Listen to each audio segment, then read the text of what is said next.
All right, people, here we are once again on Rauta's monthly stream. Barely made it in time due to the gym and stuff. So here we are. Now phone is obviously beeping here. I'm gonna mute it.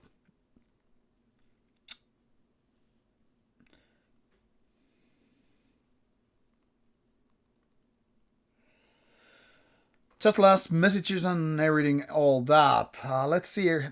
Let's hope that everything is going smoothly. So, in case you're online, just say hello, and I know that we're running.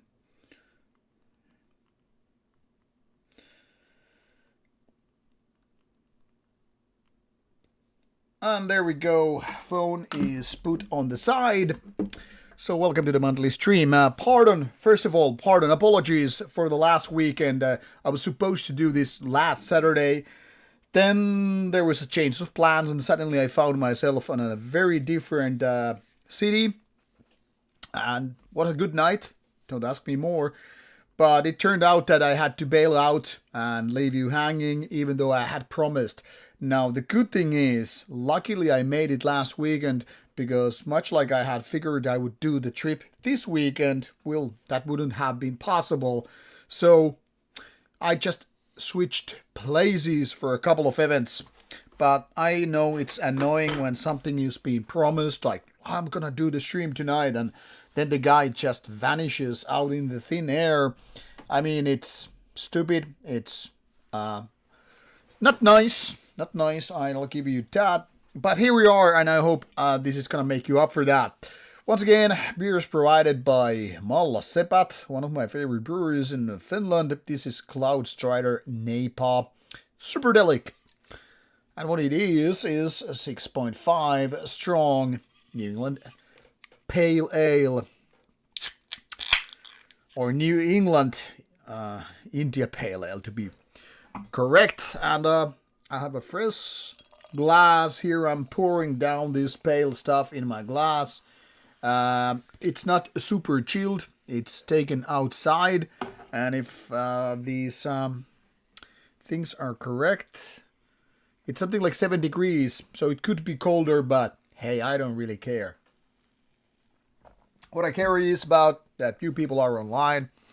And we're going to hopefully have a nice little chat here. So welcome Metalhead, Markus, and the other guys. So, sorry, it was not Markus, but Marco, Croatia. And yeah, Cloud Strider is a nice one. Hello to Oulu as well with Northbound. By the way, I just dropped your parcel to postal office. Thanks for ordering a couple of CDs. I'm gonna once again give you this basic information about it. So, like, whenever you want to make sure that I'm gonna answer you, just tag me like this. That means the comment is highlighted. I see it in bright orange color when my name is tagged like @RautaMetal. And that means I will see it first and foremost. So I will prioritize those comments which are highlighted. I mean, you can obviously message me anything. And I try to be able to catch up with all the comments on here in my comment section below, which is right beside the camera. But as it is, sometimes the community starts talking so much, I'm gonna miss some of the comments and all that stuff. And as the saying goes, also if you wanna, support the channel, you know what to do. You can become a Patreon, or you can just, I'm gonna just give these links. I can copy paste these from those videos. So here is the comment thing to do in case you wanna just. Why it's not really, hold on. So I'm gonna just drop this information here. Like, in case you want to support the channel, consider becoming a Patreon. You can donate via Buy Me a Coffee or through PayPal direct donation. But don't worry about it. Donation 100%, actually 666% totally volunteer stuff. It's just to support the channel. And now I have some good news to you about coming trips. I'll try to update about current events, but I don't really know where to start from. So let's just get the chat going on and all that stuff. Hello, Black Widow. Nice to have you here, as well as Tampa Morg. Salute to you, sir. And Metalhead was just spinning some Judas Priest. That's a great choice. You know, lately, as people who have been following the game streams know, I've been listening to a lot of Arch Enemy. That, project came to an end yesterday when I finished their latest album. What can I say? It didn't really turn me into an Arch Enemy fan. But at least now I have listened to each and every album by them. I think I had pretty much listened to all of their albums except the latest one from 2025. So it's not like I feel like I was missing out on something. That is once again, of course, part of the retrospective series which I do with the bands I have interviewed, in case you're wondering. Why Arch Enemy of all the bands? It's not really death metal or black metal. Why are you listening to that? And I'm like, hey, I just do the retrospective projects of the bands I've been interviewing, and of course there are plenty of ideas in my head already what to do after those. Then of course Rauta is turning 9 years next week with Steelfest, so the plan is to do a 9 years celebration video. There's nothing too much to celebrate, just giving you a little bit of heads up how the years have been, how many bands I've interviewed, what other content there is, going a little bit down the memory line. That is going to be out there next week during the time I am at Steelfest. So probably those who are at Steelfest are going to miss out on the video. But I'm going to be frank and honest about it. It's not going to be anything super special. It's just like the minor celebration of how the years have been. And I'm going to show you the link with interviews and all, as well as reviews. So in case you want to go a little bit deeper with Rauta stuff and figure out what interviews you might have missed during the years, because I often encounter a situation where somebody is pondering like, hey, I didn't know that you already interviewed this and that band so many years ago. So this list is a tool for those people who are wondering what to do. I mean, all these interviews can be found through the interview section of the channel, but I kind of want to give people a little bit of helpful tool how to find more about that stuff. And also I'm gonna do, like I mentioned, a little bit of memory line thing, like, okay, when I'm going through the list of interviews I've done, almost 250 by now, and by Steelfest 2026 we should be crossing 250 interviews marker, which I feel is some kind of an accomplishment. I mean, it could be obviously bigger if I had the more energy and time to go out each and every week. You know, that would be the kind of a dream come true if I could do an interview every week, but it's impossible. So it's impossible to do those 50 interviews per year, but I'm still pretty happy with 250 interviews for 9 years. I mean, it's still a decent number, what I think, and lots of reviews obviously have been happening lately. On the top of that, I have plenty of opinion videos planned and ready to be shot and ready to be shared with you guys. I know some people like the opinion videos, some couldn't give a damn. Some people are just for streams, some people are just for interviews. But I guess a lot of people actually want to, go for these opinion or feature videos about this and that, because there's plenty of talk about. I try to keep them informative. I always try to improve the channel.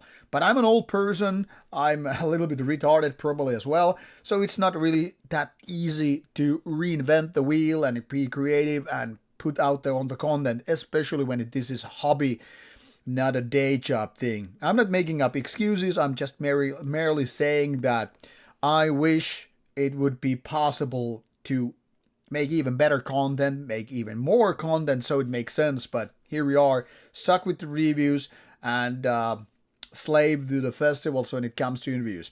And tomorrow will come out my Steelfest 2026 preview part 2, where we'll be mentioning which bands I have managed to do the interviews, and also give you a little bit of tips in case you're coming to Steelfest.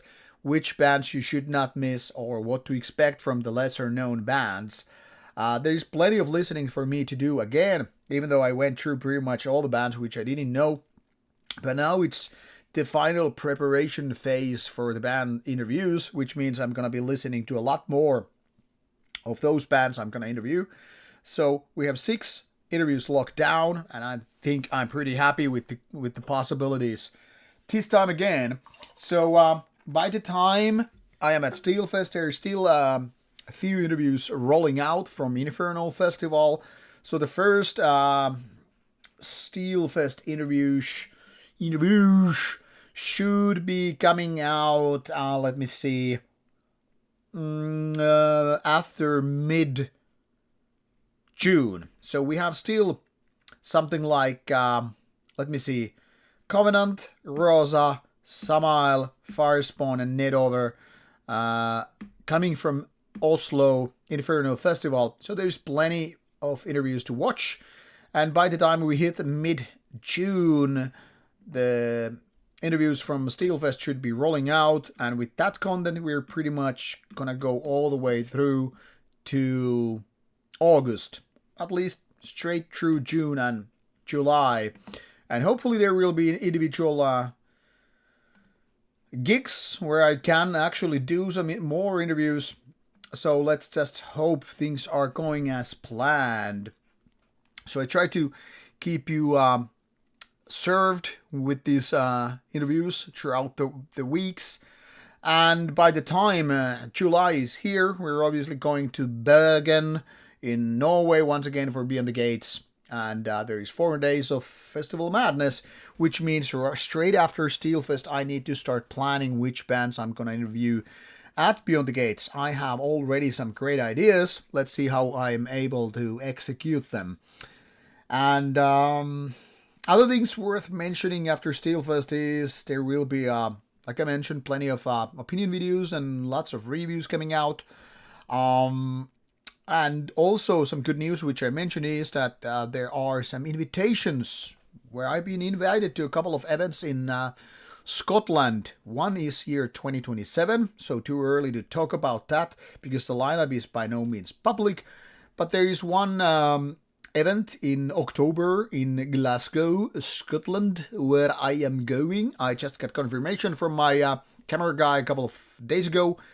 So another interesting event, underground event, but that is very cult, that's what we do, is happening in October, and I will be doing a preview video of that, as well as Beyond the Gates in a closer date, and hopefully getting some cool interviews from that event as well. And yeah, there is plenty of things going on. I feel more like I don't have the time to do everything I want and all that, but things look good. So salute to you people coming to these streams. Salute to you people watching the content and being always supportive. So thank you so much. To answer your questions, and I will always prioritize those who tag me. So for example, Black Widow here is being saying like, we need more Martti too. Well, what can I say? Martti has been lost after Inferno Festival, but I got a little bit of information in my earbud that Martti should be present at Steelfest 2026 next week. Don't know about Martti's cousin. He has been lost in the battle, it seems, but probably just having fun with them ladies. Whereas Martti, well, I don't see Martti having fun with the ladies, so I think Martti will be present at Steelfest in one way or another. So maybe stay tuned for next week for some Martti content. We have never forget Martti. Martti is just a little bit of a lost in action kind of a figure. So to answer the other comments, and Norok, which Black Widow kindly taught me means cheers in Romanian language. So there is a question. Hello, did you consider to come to Fortress Festival this year? It seems that we don't have the budget for Fortress Festival. Now, as much as I would like to participate in each and every festival I could, the downside is Rauta is not making enough money to do that. Now, when it comes to, for example, this Scottish festival in October, The thing is, we got invited with the promise that accommodation would be taken care of.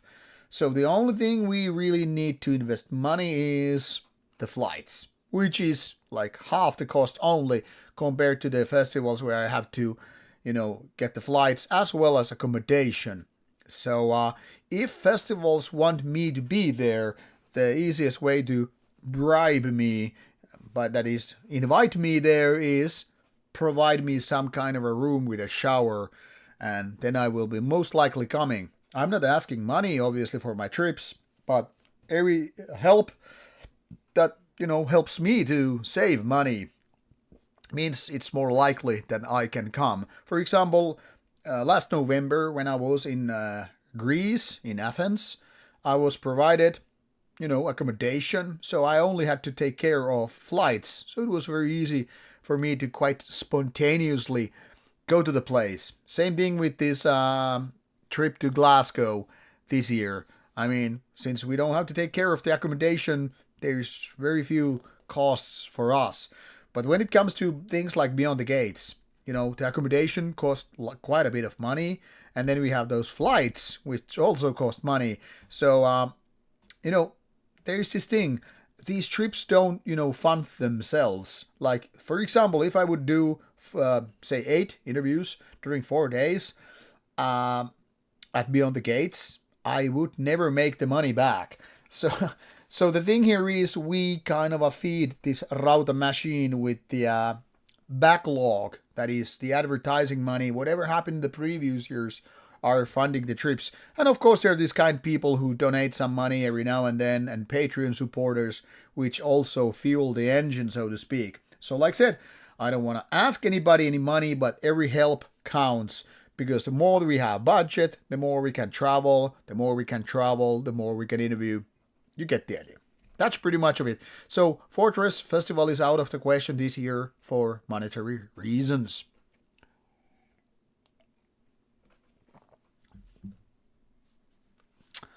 Northbound was asking just to see what your streamers listen to. What are the latest bands you listen to? Yotiria, Dechain, and Vulcan Grit for me. Well, curiously enough, all my normal listening days at work, here at the home office and all, are pretty much done with the review albums. And I've pretty much done reviews until, let me see, mid-May or something. Yeah, first week of June is already done. There are a couple of one day I haven't uploaded videos and all that stuff, but pretty much first and second week of June are already done. So what I'm preparing for next week is doing the middle June. Apart from my review albums here at home, are these retrospective stuff and also the festival prepping. So like I said previously, I've been listening to lots of those bands who play at Steelfest, which I didn't know, like Erzsébet, Finn, and some other bands. And finished the Arch Enemy thing just recently. I actually need to update my list of that. Let me see. Okay, Arch Enemy is the next one. What is after Arch Enemy is... yeah, it seems like Asagraum is the next one. I don't know if there's much to tell about Asagraum at this point because it's only a band with 3 albums out. But I guess that revisiting their discography, reading the lyrics and all that stuff, talking about the first few years they've been active, is the next one. But first, like I said, now that the Steelfest prepping is being done, I will still prep more for the interviews. So next few days, I will be listening more about, more to Steelfest bands and all that stuff. Then there's a question, what do I think about the new Darkthrone album? I'm thinking it's not gonna be likely to be more than 5 out of 10. I haven't been keeping myself busy with that because I'm not gonna review it. There is no physical copy. And, past 3 Darkthrone albums prior to this one have been very mid. So I have very, very low expectations for the new Darkthrone album. I will listen to it at some point, I don't think it's gonna be good. Based on the prehistoric metal single song that was released a few weeks ago, I mean, it's elementary school kids level of music. I am not too enthusiastic about that. And Dark Throne, if, after all, is one of the best bands of all time, the best black metal band of all time. Yet nowadays they just produce very mediocrity in terms of music. Souls is on for Marty next week. I don't think there will be more Souls is on for Marty next week. Remember, people, if you wanna talk to me and make sure that I see the comment, tag me at Rauta Metal, and then the comment will be highlighted. I cannot emphasize that too much because there are lots of comments and I'm gonna miss some of them anyway because they're not highlighted. And by the way, Markus, welcome to the stream. Nice to have you here as well. There's a comment about Terveyer Putrid Cult, which is a great public underground label released classic Polish NSB and black metal album. Taurnu Fuin by Infernum. Great news. Yeah, I remember that album. It's pretty good. War Moon Lord interview is not gonna happen. I have already asked them a couple of years ago when they played in my home city.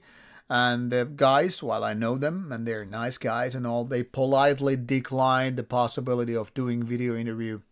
They are, I guess, not the type who would do video interview. That's pretty much of it. Hello, J-Killers.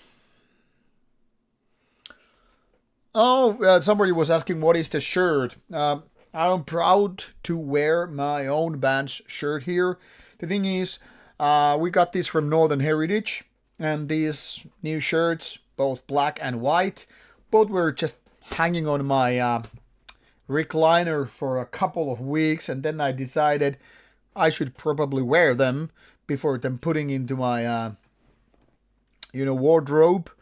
So I figured why not to wear these shirts by myself as well. This is a great way to show that if people like Annihilator shirts, they are available through Northern Heritage.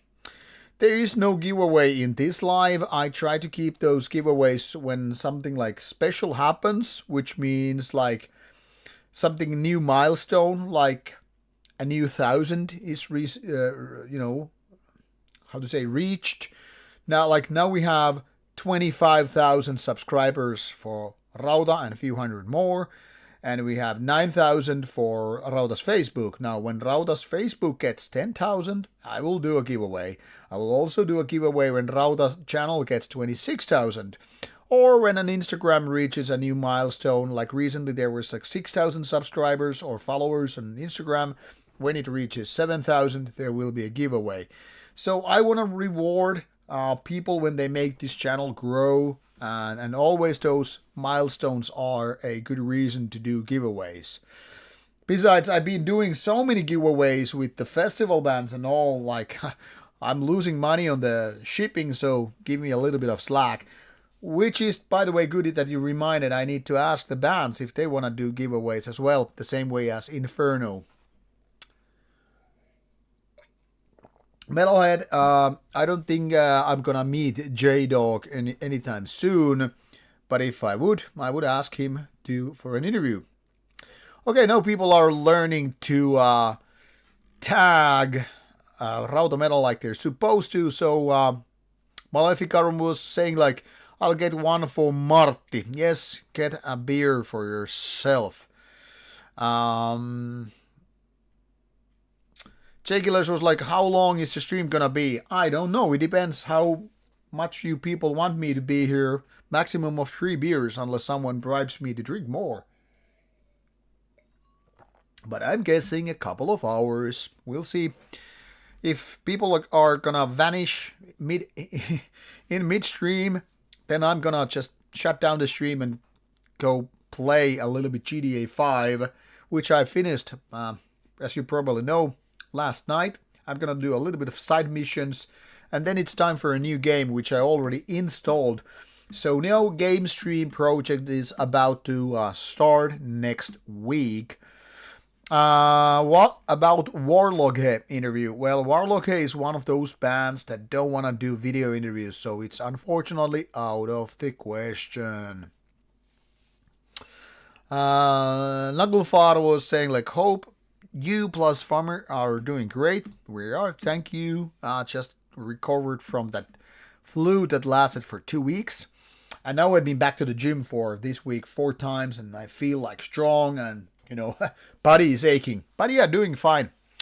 And just finished listening to Frosty and Pact. All right, have not heard in a while and better than I remember. I remember Frosty and Pact was not really my cup of tea. I'm not exactly sure if it was that particular album which I listened to the last time. But as far as I remember, Frosty and Pact wasn't really my cup of tea. But like I said, I'm not sure if it was that album or not.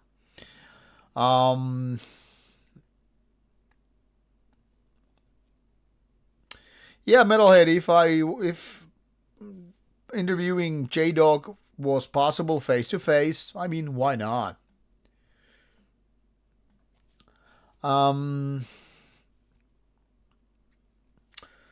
What's the name? I'm like, I don't have glasses, so I can barely read. Was asking, do you have any tips to how to drink responsibly? Yes, make sure you don't drink too fast. Make sure you eat something before drinking or during drinking. Always remember to drink water. So, those tips, you cannot go wrong. Don't drink too fast, eat something, and drink water. So it's all about balance. That's how it works for me when I'm doing those festivals with multiple days. I can be, doing those festivals like 4 days, drink beer, and not get too drunk. Why? Because I can handle myself. Also, it helps, by the way, if you have more muscle mass. So the bigger you are, and if you have more muscle, your body will burn calories faster. So bigger guys tend to have better chance against getting too drunk, too wasted, and all that stuff versus the small skinny girls. So there it is. What else? Yes, Marcos, there t-shirts available at Northern Heritage store.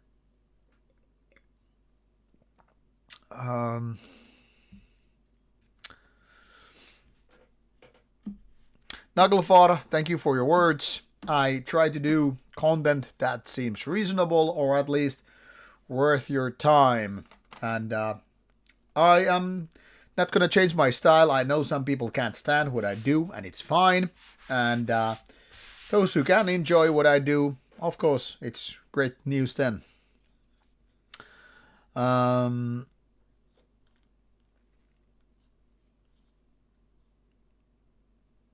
Marcus, what's that? People not getting the stuff? You mean like Death Rune records or whatever?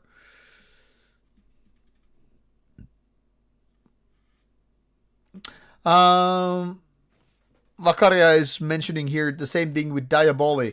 Well, to be honest, I have never met Petri Ilvespakka in real life, even though I released his death metal band debut album around 2005 or so. And I did one written interview with him back in the days. He wasn't very talkative, and that was a learning experience, by the way. So I don't know if he would ever do a video interview, but since I don't have a contact to the guy, hard to tell. But there are lots of bands like Warlock and Behexen and stuff who don't want to do video interviews or interviews at all these days. Metalhead is asking Nagelfar versus Nagelfar. Well, Nagelfar from Germany have some stuff which is better than Nagelfar from Sweden. But at the same time, Nagelfar from Sweden is more consistent with their melodic black metal. So I would say it depends on the album. I would say Nagelfar from Germany has better albums than Nagelfar from Sweden, but the Swedish band is more consistent in terms. So it's more like wavy versus steady stuff, if you ask me. Both bands are quite good, but none of my favorite. What else? Marcus was asking exactly. There's a few stories like that online that sell out of print stuff and such. Well, it sucks if label can fuck up things so seriously. Here it is a question. How many interviews have you lined up for Steelfest? 6. I always aim for 2 interviews per day on average because that is doable. That means we're not too busy on any given day, but it still means we get shit done. Having like 3 interviews per day can be quite taxing. People who don't know or do interviews might not understand and feel like, hey, how is 3 interviews going to be taxing? I mean, it's like 30, 40 minutes per interview and you have the whole day. Basically, if it was that easy, I would do, I don't know, 8 interviews a day. But the thing is, whenever I do an interview, it's always like, it always means I'm going to miss a band or 2. Then they're setting up and the after talks with the interview. So pretty much each and every interview is going to take at least hour or 90 minutes, even if the interview which we capture is something like, say, 40 minutes. So I try not to do more than 2 interviews. So that means we also have the time to see the bands live, have time for food breaks, toilet breaks, and all that stuff. So 6 interviews, which means 2 per day is happening. Unless some band decides to, withdraw. But 2 per day is something that over the years I have experienced is a very, very good balance. Anything less than 2 per day feels like we're not doing enough. Anything more than that can be quite overwhelming. Like for this Saturday at Steelfest, we have 3 bands interviews set up, so it feels like it's going to be a busy day. But then again, there's only one for Friday, so the balance is right there. And for that reason, I'm trying to set up a Rauta meeting for Steelfest Friday because there's only one interview, Severoth, set up for that day. So I will keep you people updated. I will post some information on Rauta social media, or do a short video about it when the time is right and all that stuff. But first I need to figure out the schedule with the bands, and then I can figure out when the meeting could be done.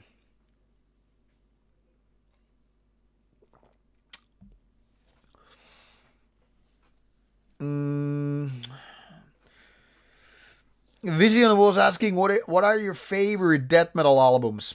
Well, the easy way to answer is Death discography. Death pretty much made the most of my favorite death metal albums like Symbolic and Scream Bloody Gore, Leprosy. Then of course Ball Thrower did that with albums like For Victory, War Master, Fourth Crusade, etc. And of course Morbid Angel with Altars of Madness and Domination. I guess those are pretty much good examples. Then Nile have done some very spectacular work with albums such as Ithithalic and the latest one. Origin is very good in terms of that. But if I had to pick the absolute best, absolute favorites for me in terms of death metal, I would say it's pretty much the stuff that, Ball Thrower, Morbid Angel, and Death did, especially Death.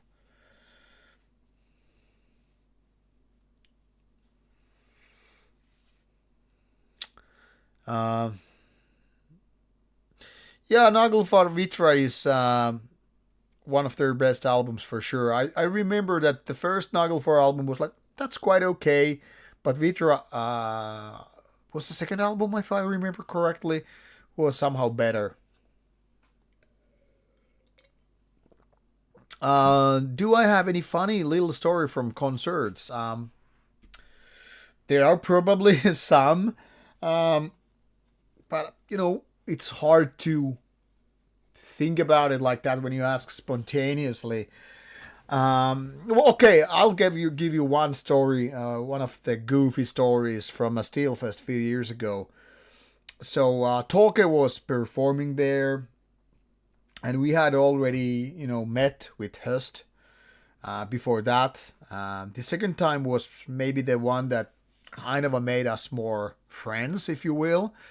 He was so baked. I don't know what he had enjoyed. Let's say a various amount of various substances. I can only guess something more than just alcohol. And he was so fucking wasted that he couldn't basically, stand still or even stand up.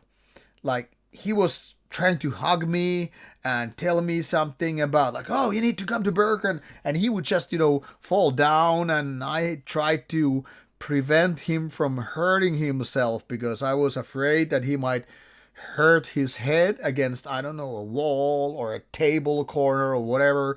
So it was like trying to keep himself up. And this was at the backstage area. He wanted to tell me stuff about Bergen, how I should go there. This was before I was in Bergen for the first time. And, we had kind of a nice chat, but he was so fucking wasted that half of my time I had to kind of keep the man in check while he was just like going down to the floor and shit like that. And meanwhile, his bandmate was pretty much like taking the cleaning pads, remove their corpse paint. So like, yep, that's what's going on. And then like they were cleaning their face of corpse paint when Hust was just all around the floor and all that stuff. And the people at the backstage were more like, oh shit, yep. So it was a funny moment. I don't know if he considers this funny at the moment, but back in the day it was. Another good memory is also related to Hust when we did the part 2 of Talk Interview in Bergen now. And people who have seen the second Talk Interview I did, one of the first part of the interview was done before the Fantoft Church, the very same that Vikernes burnt down back in the days. And there when I was talking to Hust about music, about, creating the new album and all, there you will see this one guy behind us. He's a mutual friend of Hust and me. And he's carrying around this jerry can, the big gasoline canister behind us, kind of a smiling. And we don't pay any attention to it because we knew he would do that. But so far, nobody has figured out who he is. We obviously know the answer, but I haven't told anybody in public who the guy is. It made us smile because it was such an inside joke, because backdrop is the Fantoft Church, Vikernes of Bursum burnt down. And there we are doing this interview, and then there's guy carrying around the gasoline canister. So that was a very, very good memory for me. And also, then Hust gave us a tour around Bergen area. We went to the ruins of Kloseriet. The monastery ruins were immortal. Did their first infamous black metal music video. Very nice, cozy place, full of atmosphere. Not so much a funny story, I guess, but a very, very heartwarming. And then this guy who had also been carrying a canister, he was asking me if I had seen the movie Heavy Trip. And he was really like enjoying the movie. And then he would like quote the movie and suddenly shouting like, "Homo!" which was a part of that whole movie. And I was like, what the fuck? This is crazy, Trip. Here we are, me and my cameraman, and these two great Norwegian black metal guys, and we're running around Bergen area having this homo shouting and all that stuff. Yeah, it was a really, really nice memory. And yeah, there are plenty of good stories. I wish I could tell you about some sexual adventures during those festival trips, but I can think only one. And that was a funny one at Inferno. At some point after the bands had been played, we went to the bars, and then we went after party, and let's just say it was a wild night. And I arrived at around 6 a.m. or 6:30 back to the hotel, and the breakfast was at 10. So I had something like less than 4 hours of sleep after a great night. Bands, substances, friends, and adventures of the flesh. I was a happy boy, but that was only day one, and 3 more were to follow. What can I say? Great things happen to nice people. Alright, I'm gonna now read more comments about the highlighted comments here. Vakuchek was asking, like, as far as I'm concerned, Dagon from Inquisition is one of the most talkative guy in the underground. Yeah, I guess so. He's a very, very nice person to interview also. Nice person to talk to. I hope I'm gonna meet Dagon this year again at Steelfest. Nagelfire was asking, I should know the answer, but has Nightside ever played North America? Unfortunately not. Actually, Nightside has played only one show outside Finland so far. And I guess it comes with the territory. We're too unknown band that people haven't been yet booked us outside Finland more than once. Obviously, we would love to do shows outside Finland because it would be a great experience for us, but also it would be great to play to foreign audience and not just Finnish guys who we always see. So hopefully someday we could play in North America. That would be really a dream come true for me. Have I ever seen Lord Satanakia sober? No, but I have been speaking to him when he seemed kind of a soberish, if you know what I mean.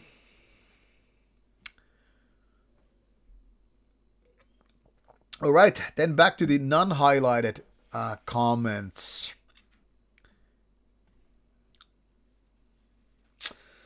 Joukonson, terve, hello. Joukonson was mentioning that, so my video about Bolter Armor gonna make videos about their other albums. I mean, I have made Bolt Thrower discography video already, so that pretty much covered throughout the all their albums. Or did you mean the classic review which I made of their first album being re-released? If you meant that, well, there is already, I think I linked it to the video as well. So yes, I have done both our discography run video already more than 5 years ago. So at least in that sense, I have gone through the whole discography. Yes, I've tried to get Gall interview a couple of times. Last year it was meant to happen, but there was a schedule overlapping, so Gall interview didn't happen. I will try this year again when we go to Bergen at Beyond the Gates.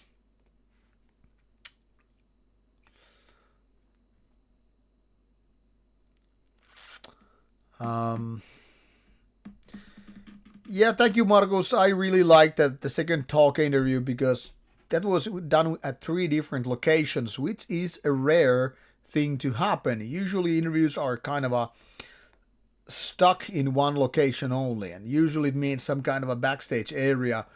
But with this talk stuff, we had this special privilege because Höst himself was driving us around and showing us these locations, so it was really, really special. Unfortunately, those kind of special interviews are really rare, as you can figure it out, because it kind of requires, first of all, we don't have a tight schedule. I mean, that whole interview trip with the monastery ruins, with witch burned sites, with that church, Fantoft, and finally the mountain at the ending of the talk interview. I mean, it took pretty much like the second half of the day, which pretty much meant that we didn't see almost any bands on the second day of Beyond the Gates that particular day. For me, it was definitely worth it, but I mean, it kind of made clear that these kind of special interviews are very, very rare. And hello, Sigurd, when are you coming to Finland? Which day? And yeah, Black Widow, I wish you were there as well. Hopefully we will have special adventures.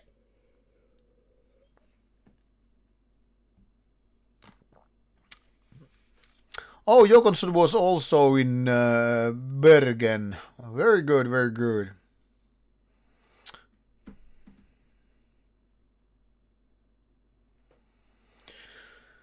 Yeah, it's Bergen is a really really nice city. For me, it's a favorite city in all Scandinavian countries. It's really beautiful, and the atmosphere is great. It has totally different vibe than Oslo, Stockholm, whatever.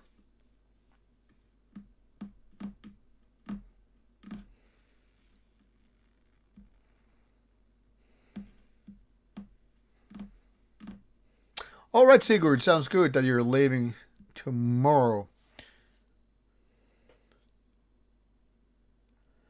Oh, that's a good joke, Wakache, about the Dagon's favorite guitar chord.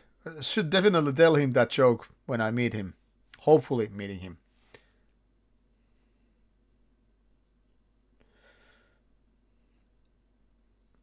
Nagelfar Vitra was talking to himself, noticing the thumbnail for the stream. Quite disturbing, that's the idea. Limud is asking here something like, what are some cons of living in Finland? Well, we have a good library system, we have a good school system, our healthcare is good and relatively cheap.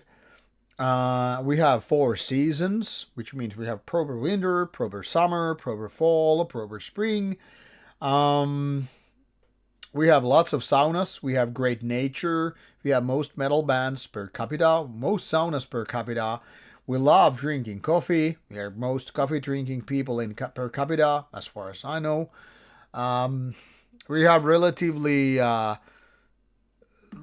low amount of serious crimes. We are low in corruption. Our media is very trustworthy versus a lot of other countries in the world. So there are lots of good things. But of course, no country is without bad things. But since you only asked, oh, sorry, actually, you asked the other way around. I was thinking like cons, like good things. Cons in living in Finland. Well, taxis. We are quite isolated. Coming to Finland means we're in a dead end. Traveling to every place kind of costs because it's not easy to really drive anywhere. I mean, you can drive to northern part of Sweden, but that doesn't really get you anywhere. So in case you want to drive out of Finland, you're kind of a fucked because Russia is no. Sweden and Norway are kind of a far away, and that's pretty much of it. But of course, you have ferry options which help you a lot. But traveling from Finland to other countries is a little bit more problematic than, say, if you lived in more continental Europe. What else? Yeah, it also means that we don't get to see so many big band tours in Finland like the rest of the Europe. There are lots of bands who kind of again go up north, and after Denmark they kind of turn back. And even if they go up north, they might go to Sweden and Norway and say like fuck Finland because it's a day lost if we go there as well. What other cons? Well, we have 4 seasons. That can be both a con and pro. Because after all, some people are bitching, okay, the winters are too harsh. And then the, heating expenses go up, which is not a happy thing, at least not for me. Because I live in the countryside. And Finnish people can be a little bit distant and cold at first. It's not easy to get a job without speaking Finnish language. I mean, certain areas it doesn't matter if your English is good, you can pretty much go with that. But there are lots of jobs like if you can't speak Finnish or Swedish, then it's not so easy to get employed. I guess those are some ideas. Yeah, taxes are quite high in Finland, but then again, nothing super horrible.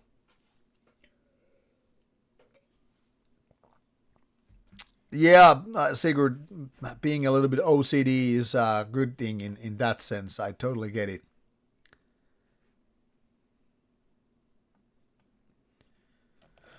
Yeah, taiteilija Suoli, I was for some reason I was thinking good sides, not the bad sides like you mentioned. So yeah.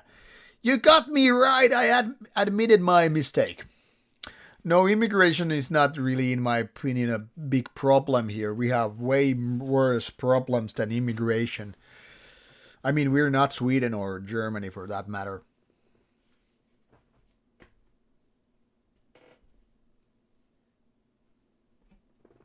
Rauta's hometown only has two. Fuck you, Markus. Obviously, our winters can be quite bitchy because of the, wintertime wind means that southwest Finland can be colder than continental Finland, where they might have colder by colder climate, but because of the wind, this might actually feel worse.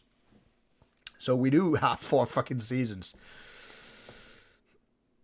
and well, Turku people are the original Finnish people. So if you like say Turku people are the con of Finland, then you are a traitor. Obviously, Turku are the original Finnish people. Everybody else is more or less or immigrant. Thank you, Rob Hellfire. Glad you liked the Attila interview. I am so sorry that it was only 18 minutes. I wish we had more time, but there was a time fuck up with the Attila stuff, and we were kind of bound to 20 minutes limit. So there's that. And yes, Lekalla, drunk ferry is the way to go. One of the best things living in southwest city like Turku is we have great ferry culture. That is something that is quite unique living in Turku. And if you see why I'm leaving, my beer is gone. So I'm gonna get another beer.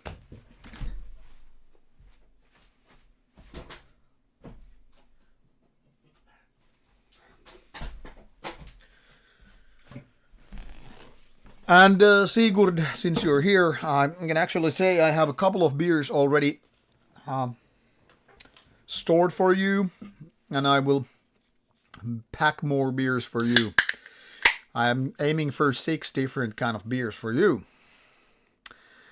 Finns are not allowed in Russia. Well, not anymore, really. Finns and Russian people are not in good terms because the Ukrainian invasion. Obviously, anything related to Russia is considered next to being a traitor to the country and all. Hold on. Gotta report these beers I'm drinking.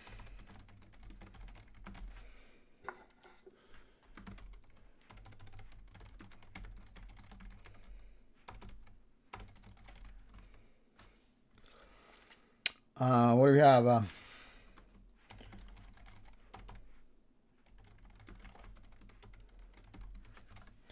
So the second beer of the night is something that you've seen me drinking beer before. Amber Trail by Malla Sebat. This is a Rauchbier, so smoky beer with smoked malts and magnum. This is 6.8 strong, and as you can see, it's black as night. Tasty beer. And yes, we totally have 4 actually different seasons. This is one of the best things, one of the worst things in Finland. Trust me, I've lived in other places. I should know.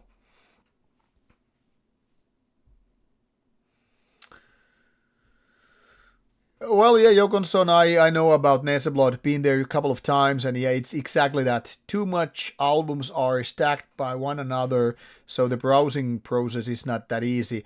Should have probably visited that Catacomb record store, which is very close to the Rockefeller venue in Oslo, but unfortunately we skipped it again. Gotta go there next time.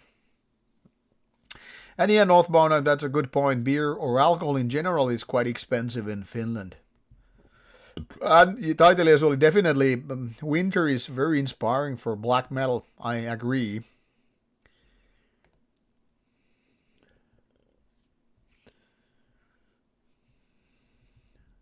Yeah, Marcus, some people have winter gear on because the wind can be really chilling down to the bone. Cannabis is not legal in Finland, but you're not gonna get into big trouble if you get some weed over here. So it's not really that big of a problem. But I get it. I mean, if you're used to having legal weed, obviously it can be quite strange when it's not.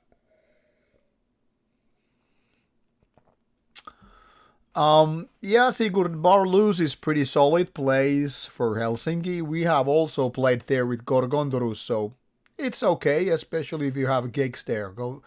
Go see him. Oh, Metalhead is in Illinois.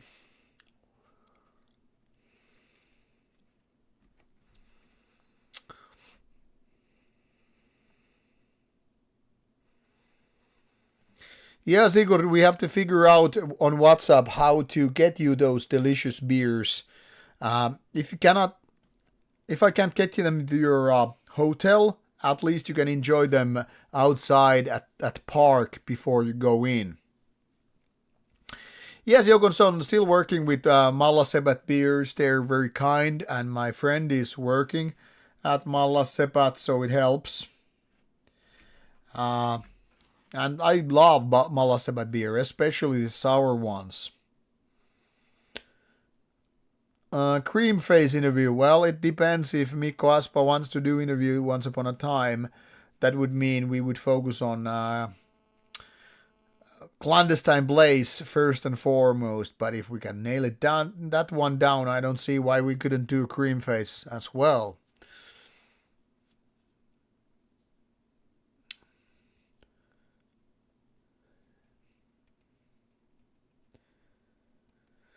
Oh, Eternal Eastwood is from Helsinki. Yeah, Turku is especially nice during the summertime, obviously, when you can visit archipelago, especially if you have access to boat, like my good friend from Nightside, the bass player. Uh, he has a boat, and we sometimes travel to the archipelago. It's very, very nice and beautiful. And of course, we have nice gigs, like you mentioned. Profanatica played here, Abigail played here. And there will be plenty of other special gigs in Turku area as well. So, yeah. So it helps when we have a good music scene here. And, things are quite active. Pocket Bar, for some reason, is quite popular among some of my metalhead friends. I've never even been there.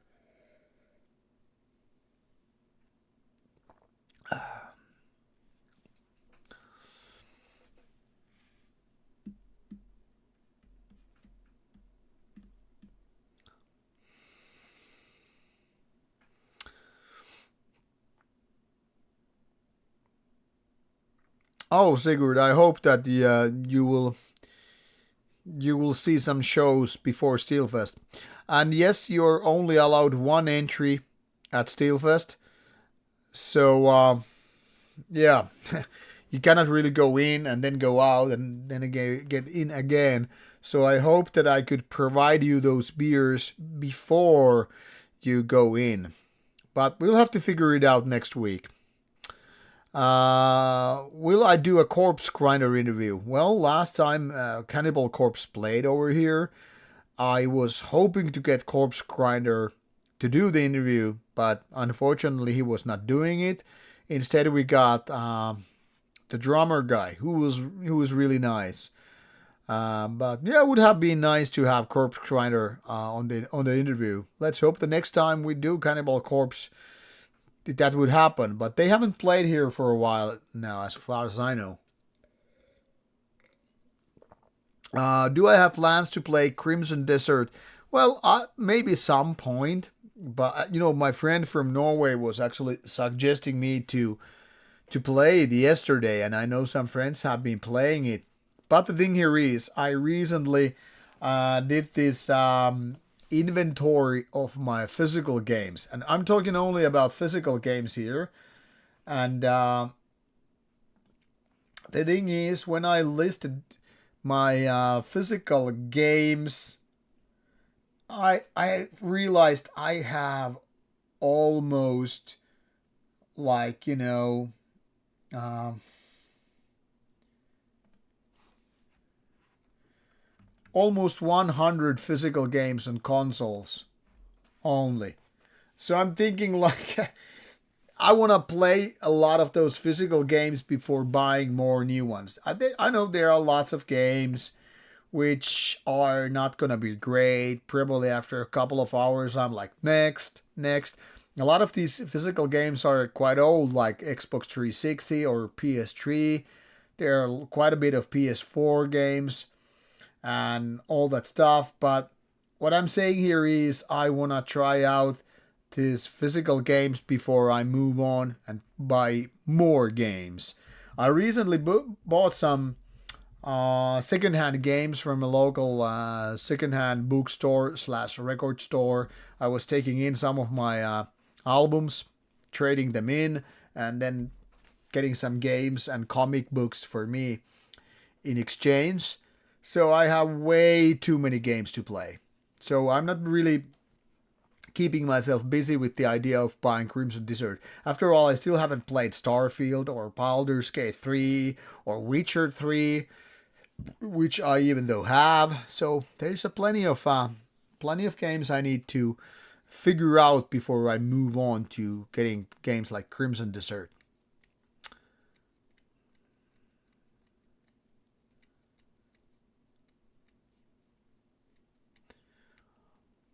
Cattle Decapitation, I saw them at Inferno a couple of years ago. I didn't really like them. That live was kind of I don't know, borderline annoying.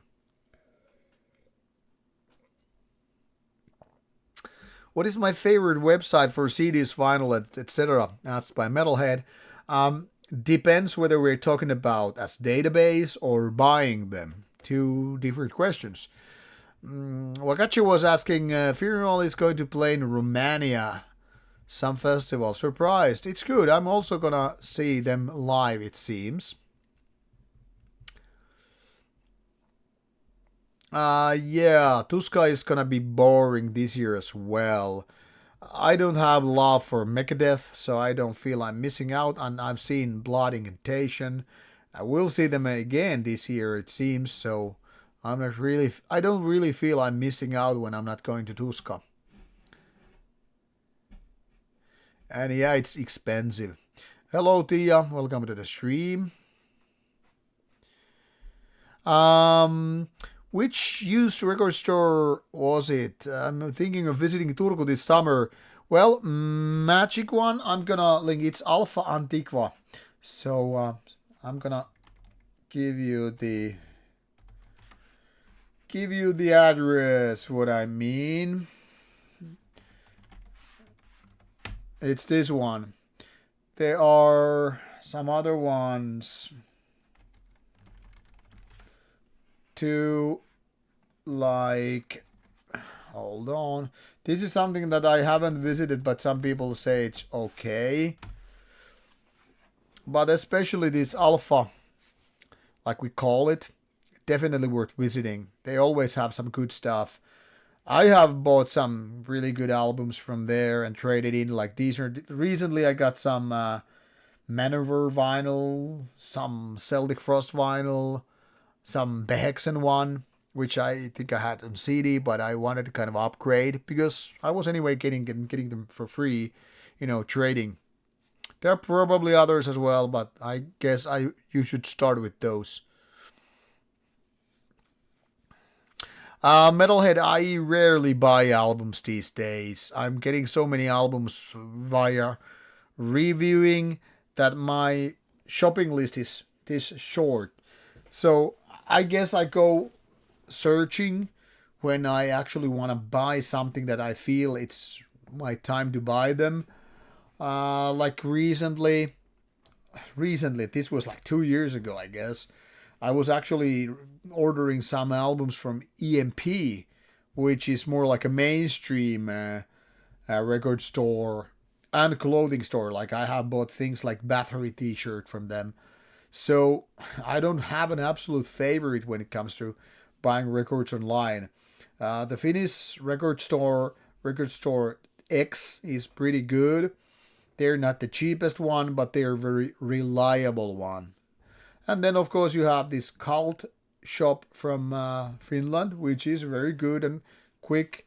And of course, Northern Heritage, especially if they have what I want. Northern Heritage is like very fast, very trustworthy, no bullshit stuff.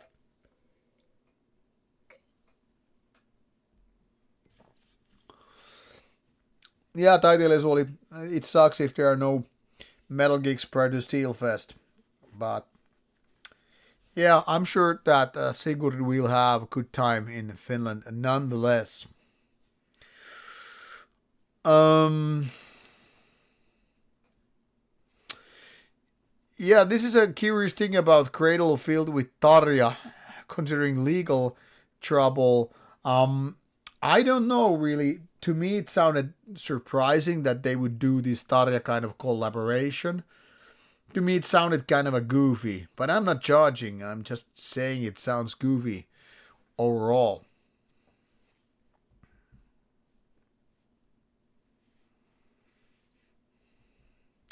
When it comes to Megadeth, I've never been a fan, so for me it's easy to skip them.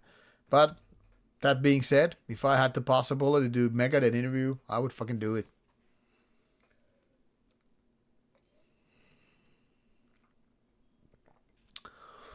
Taitelisuoli, my interviews for Steelfest, they're gonna be announced on tomorrow's Steelfest preview, so it's all there.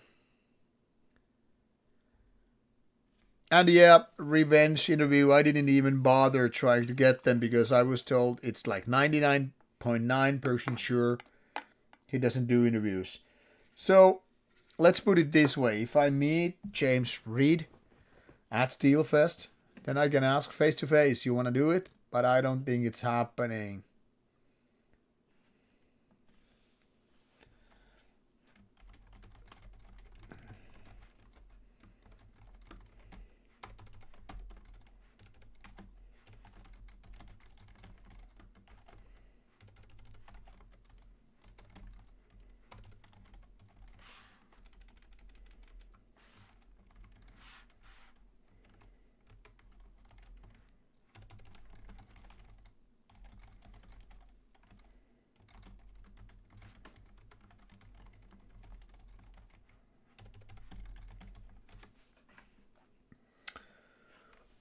What else? For the rest interview, I have already done. The last time they were in Finland, so I'm not gonna do a new Fortress interview right now. I mean, it would make sense to do a newer version of Fortress interview, but I'm still trying to focus on the bands which I have here for the first time. So Fortress is not happening this time.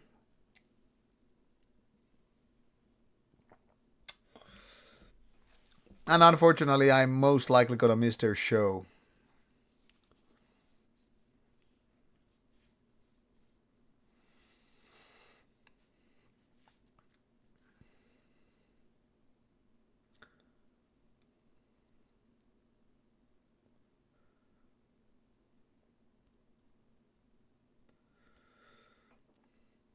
Yeah, Markus, but basically Primitive Reaction and Cult are by the same guy as far as I know.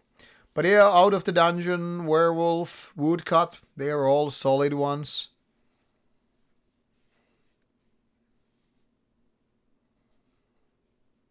And yeah, Steelfest shop has a good selection of band merchandise. Yeah, Fortress is really good Canadian black metal. I agree.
hello day and night, having a good day indeed. A little bit quality time with my daughter and then to the gym and now here for the stream.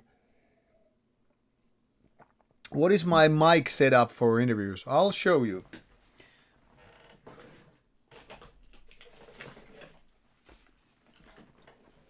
I have two sets of wireless mics. My primary one is this DJI mic 2, which is here with the charging unit / storage unit. Very sturdy packaging. I could literally step on it without breaking it. And this doubles as charging station. When you see this one, you will see these green lights here, right? This means they are active, and then you can see this receiver where you can see that these all have quite a bit of battery. There is this dial button and other functions, so you can just pretty much set the stuff here. This is the one that goes to the camera. So when this is being removed, this is then you have these connectors for headphones and to the camera, as well as power button, which automatically goes on. And as you can see, now it says nothing is connected here. But once we remove these microphones from the charging unit, where this has this charging thingies, as well as these USB-C, as well as lightning connectors, in case I want to put them in the phone. So now you can see these are green light here, and means these are ready.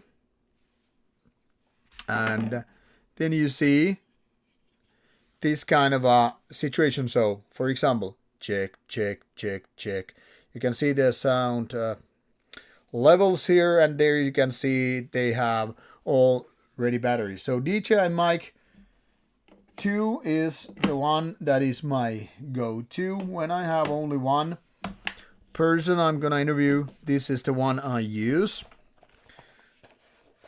and comes with a nice packaging here with the cables and everything. And this of course can be put into, like, I can put this, like, put a belt through here, and then it could be just on my loins basically, or I can use this to wrap it around things. The earlier version, which I used before getting DJI mic 2, is DJI mic 1, which is similar. You have once again this soft pouch for things like the microphones, as well as these wind hats. The second one has them also. I just wasn't showing them. And much like the second one, this also comes with a sturdy charging unit, which doubles as storage unit. Comes with the charging port, and inside what you have is similar thing. 2 microphones and then this receiving unit. And as you can see, it automatically goes on. So this one also shows these are charged, because of course I keep them charged for these interviews. So 2 similar mics as the ones I've shown you. These are very simple, small, lightweight. These have internal storage, much like DJI mics 2. Comes with a magnet, by the way. And these are the ones I use for interviews, because I'll show you. Either I can remove the magnet and put them right here. Here's the magnet. Alright. And like this, now it stays on me. Or alternatively, if I don't want to use the magnet for some reason, I could just use the clip here, which I many times have used, and here it is once again. Now it can be used for recording. I just put the record button on and it starts recording. And much like the DJI mic 2, these two have internal memory, so all the audio is stored in the microphone as well as in the video file, in case this is connected to the camera. And when I say this one, I mean this receiving unit, where it has this connecting port out. So when it's recording, it stores the audio on these microphones as well as the video, and it's very easy to use. Basically, you just put the clips on, put recording on, and everything is automated. And when you put these mics back here in this charging unit, they start recharging. So, with just normal mics charged, they will probably last through one festival. But of course, with this system, they can easily outlast the whole festival. But in case I want to charge them, here is the charging port for USB-C, so I can easily charge them between the festival days. So these are my go-to ones. Small, convenient, good quality. The difference between these two is, well, first of all, this secondary one have more options, like it has Bluetooth, so I could basically connect it to wirelessly to my phone, for example. Also, this has noise cancellation and some other options which are not really needed by us. So when I have two sets, like one DJI mic 2 and one DJI mic 1, well, I have 4 mics, one for myself and 3 ones for the people I'm gonna interview. And if there are more, then I can just pass the mic like this, like, "Hello, how are you doing, sir?" "I'm doing fine." "How about you, lady?" "I'm doing fine too." Great. So with 4 different mics, 3 plus me, very good to go. So these are the ones I do the interviews with, and quality is pretty good. I would say really good given the circumstances and equipment. So that's the mic setup.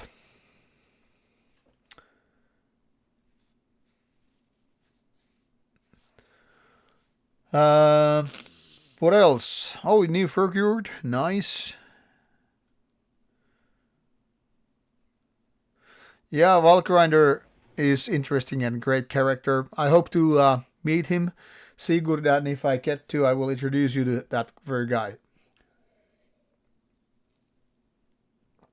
Yeah, Dead End Night, happy to be helpful. Oh yeah, happy Mother's Day. We will celebrate Mother's Day in Finland on Sunday, and that's the plan for us as well come Sunday.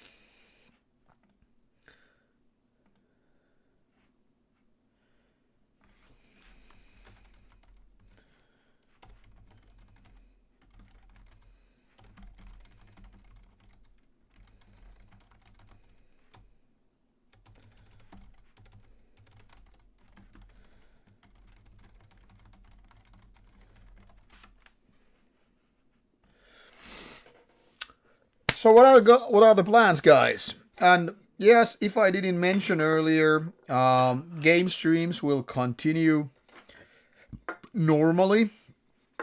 People who are only participating in these monthly streams are probably missing out that I do gaming streams every week, usually more than a couple of times a week.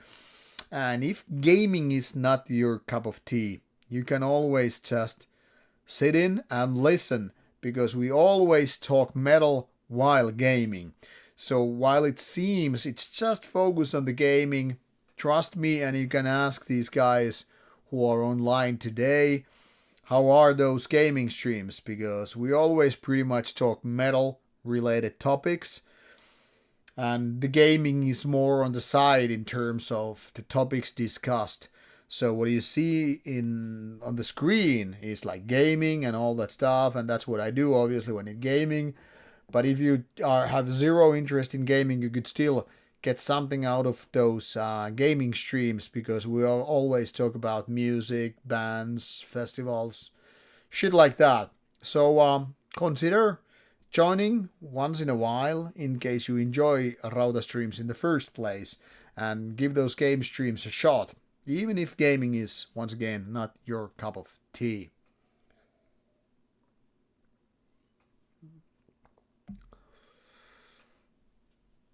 And yeah, Markus, sometimes we talk about comic books, sometimes we talk about movies, sometimes we talk about substances, and random dealings. But it's the same really what we have here on monthly streams. talking of which, something that I wanted to ask you people when I was having my first beer, or pretty much when I was finished. One question to you guys was in my head, and what I wanted to know is, do you people want to have these streams more than once a month? I made my mind pretty much of doing them once a month, so I don't want to oversaturate. Like, I don't want to do these too often, so they don't feel more like a boring thing to you.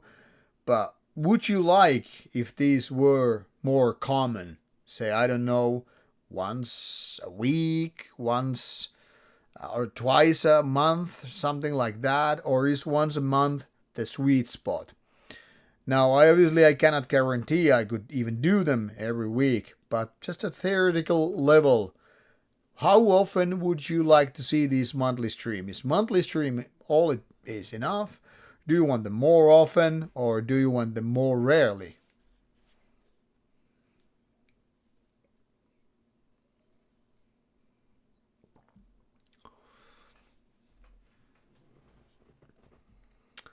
Yeah, thank you, Moby. That's what I like to do. That it's supposed to be chill and, like you said, wild environments.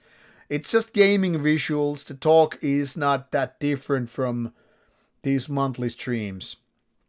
These monthly streams are harder for me to come by because now I have to focus only on streaming. But luckily, I have a couple of beers. But this is exactly that I couldn't do, say, 3 hour streams every week. So hence I am asking if people enjoy streams but feel like once a month is too rare, consider giving those gaming streams a chance.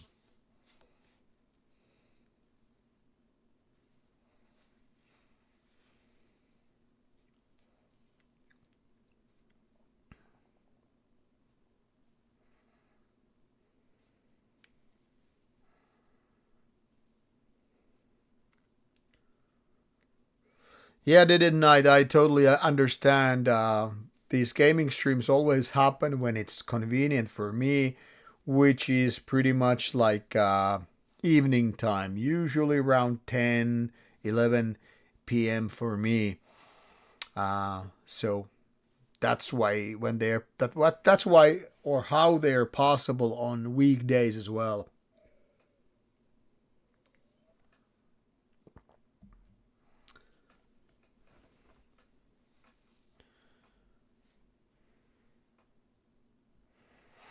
Yeah, Marcus, I'm thinking exactly the same, that if I would do these bi-monthly, like twice a month, every 2 weeks, would it mean there are fewer people on the streams?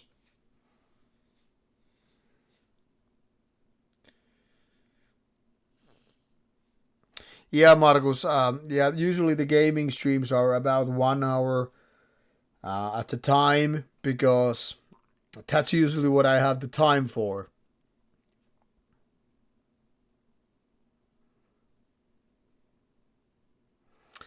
Well, yeah, Lesionus, I try to do my best to respond to comments, both here as well and the gaming streams.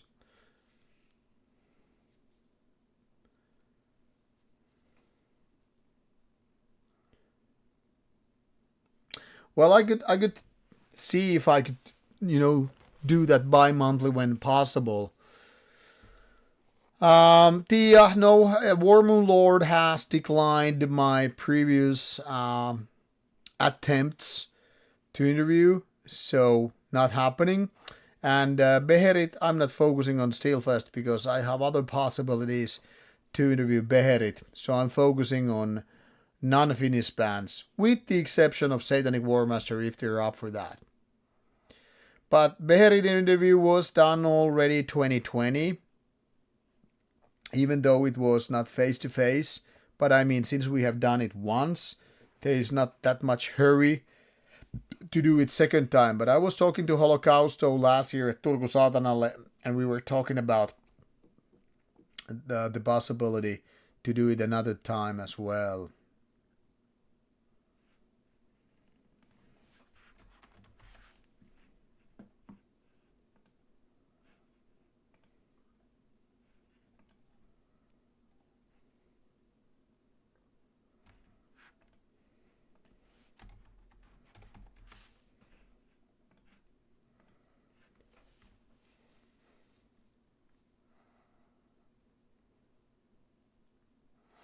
Day and night, as mentioned earlier in the stream, I am not planning Beyond the Gates interviews until after the Steelfest. So I will be focusing on Beyond the Gates planning once Steelfest is wrapped. So I will probably start sending my requests to Beyond the Gates bands early June. Anything too early and the bands won't be able to give any kind of a response because they don't know what their schedule looks like. So usually I would say about a month before the festival is taking place, it's pretty much the sweet spot to start asking the bands like, hey, are you up for interview or whatever. If you ask them like 2 months earlier, you might not get any kind of answer except that maybe. So not gonna ask them until June. It just doesn't make any sense.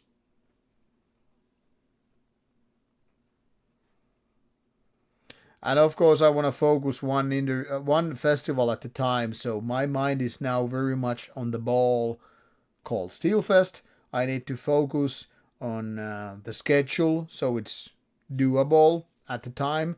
Some of the stuff has been already agreed. Like I pretty much know most of the schedule for Steelfest, but there's certain moments which are like too, how to say, they're too open. Like this interview could happen between 1 o'clock and 5 o'clock, which is a little bit too much.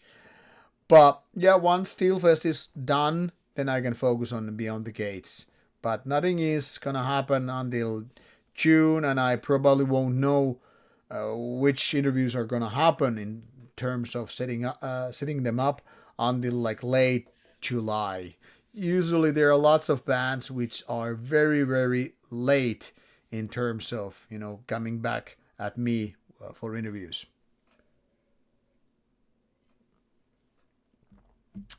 Yes, Marty is supposed to be at Steelfest.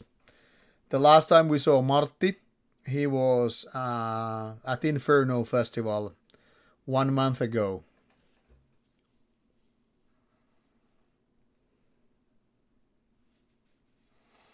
Taiteilijasuoli, they are basically none. Uh, but then again, doing my work with interview is part of the enjoyment.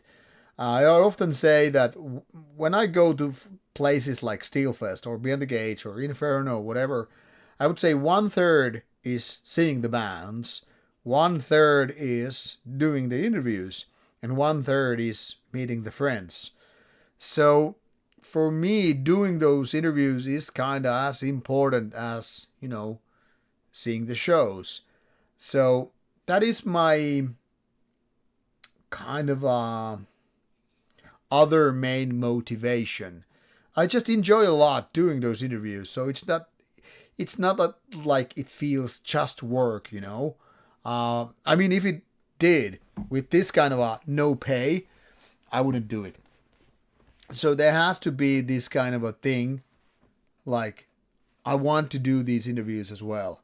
So pretty much all of the gigs I go to, I'm always thinking like, hey, could there be a possibility for interview? So that's that's the weird answer.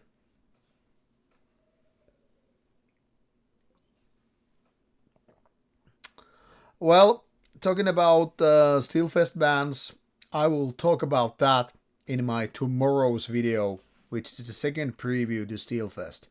I won't waste my time here today because I just did record that video an hour before making this stream.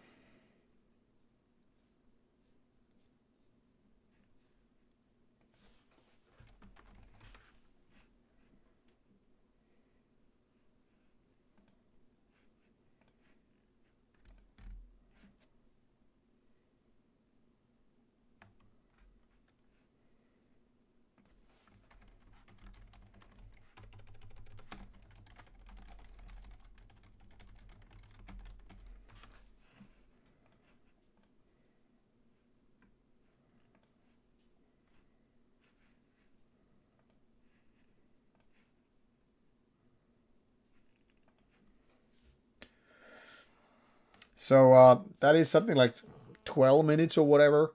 And I'm pretty much focusing on my tips, which band not to miss.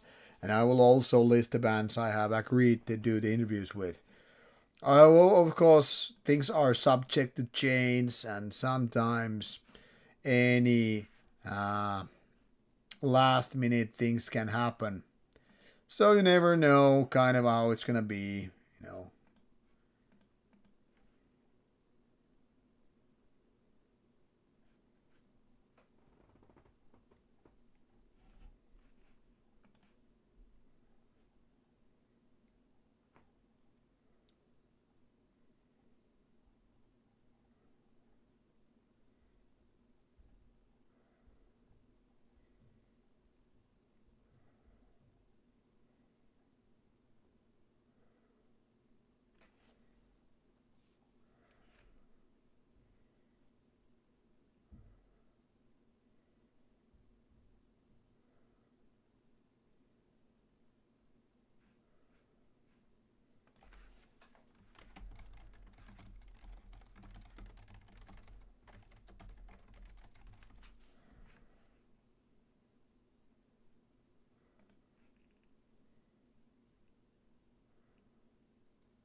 So, guys, do we have more questions, or are we gonna wrap it today?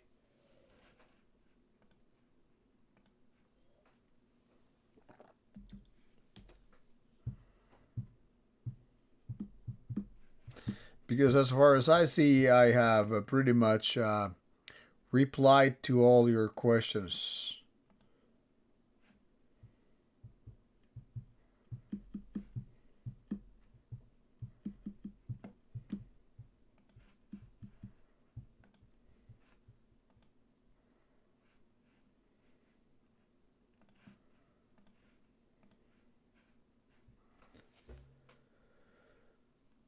Will I interview Arska from Morningstar and thousand other projects? If it becomes possible, I would definitely interview Arska. I just don't know him personally. Do you have any favorite or memorable album covers and artists? Album covers, definitely, a lot of them. Artists, to be honest, I kind of a suck when it comes to remembering, those artist names for a lot of album covers. The only one that automatically comes to my mind, without too much thinking, is Seagrave. Is it Dave Seagrave or something? Who has done great, death metal covers, for example. And that stuff is, great. But, there are also great photographic covers like Bolterus for Victory, the silhouette of these soldiers marching in Falkland Islands or whatever. It's beautiful. It's kind of a soothing and relaxing at the same time you realize it's all about war. Also, other Bolter covers like, Realms of Chaos or Fourth Crusade. Really great stuff. Or War Master for that matter. Then again, I also love old death covers, especially Scream Bloody Gore. It's so iconic it burns my eyes. It's perfect. Necrolord, another great artist, with Storm of the Lightbane and stuff like that. Great black metal cover artist for obviously. For his work, obviously, I meant to say. And there are probably others which I should remember out of the bat, but can't. So I'm really like thinking which are really great ones. But I guess cover artists like those are really some of my favorite ones. Favorite chocolate? Well, certain Dubai chocolate was really good with the pistachio. But I'm kind of a plain when it comes to chocolate. Like Fatser and Zininen, the blue Fatser is really great. Or the basic Marabou. Well, Toblerone is really great as well. So I don't know if I have a favorite chocolate. Um, because there are lots of good chocolate out there in the world. But when it comes to having chocolate, I guess Toblerone or Fatser and Zininen could be among them.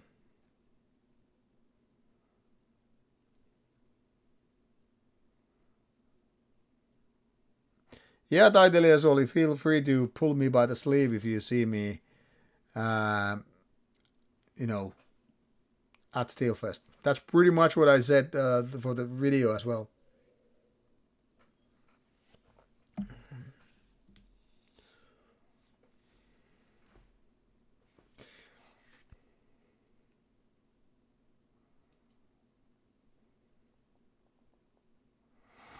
Moby was saying, I was curious to ask, but I have seen you haven't done much in regards to the underground. What the hell is that supposed to mean? Is it because the underground is slowing down or just producing not much that worth mentioning? Well, I don't know. I think about 95% of the bands I'm doing stuff with is underground, so I don't really know what you're talking about.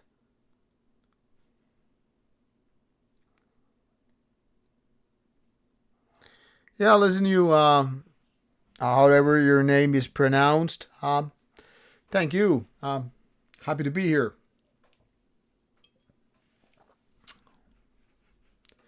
So, Moby, I'm not really sure what you are implying. Not doing much in regards to the underground. I don't know where you draw the limit, but most of the review albums, for example, what I do, it's just purely underground. And it's definitely not mainstream. I would say 99% of the bands and albums I review are definitely not mainstream. If it's not super underground, that's one thing, but it's definitely, for sure, not mainstream.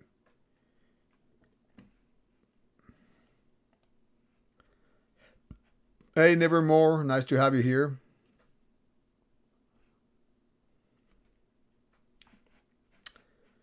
Are we done for the night, or do you have some late interviews? Questions, I mean? Oh, fuck, I need to do a couple of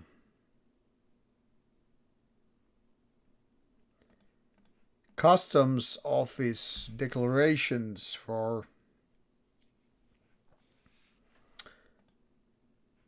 Thank you, Matt Bersnard, for donation. Thank you so much.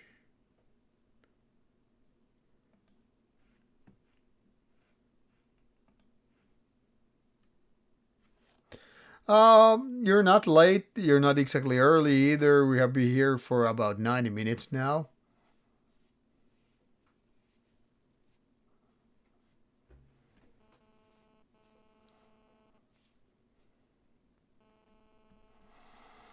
Moby, yeah, I get it. No worries about wording it weirdly, but I would say most of them are really, really underground. I mean, when I stare at my review list, most of them are virtually unknown bands.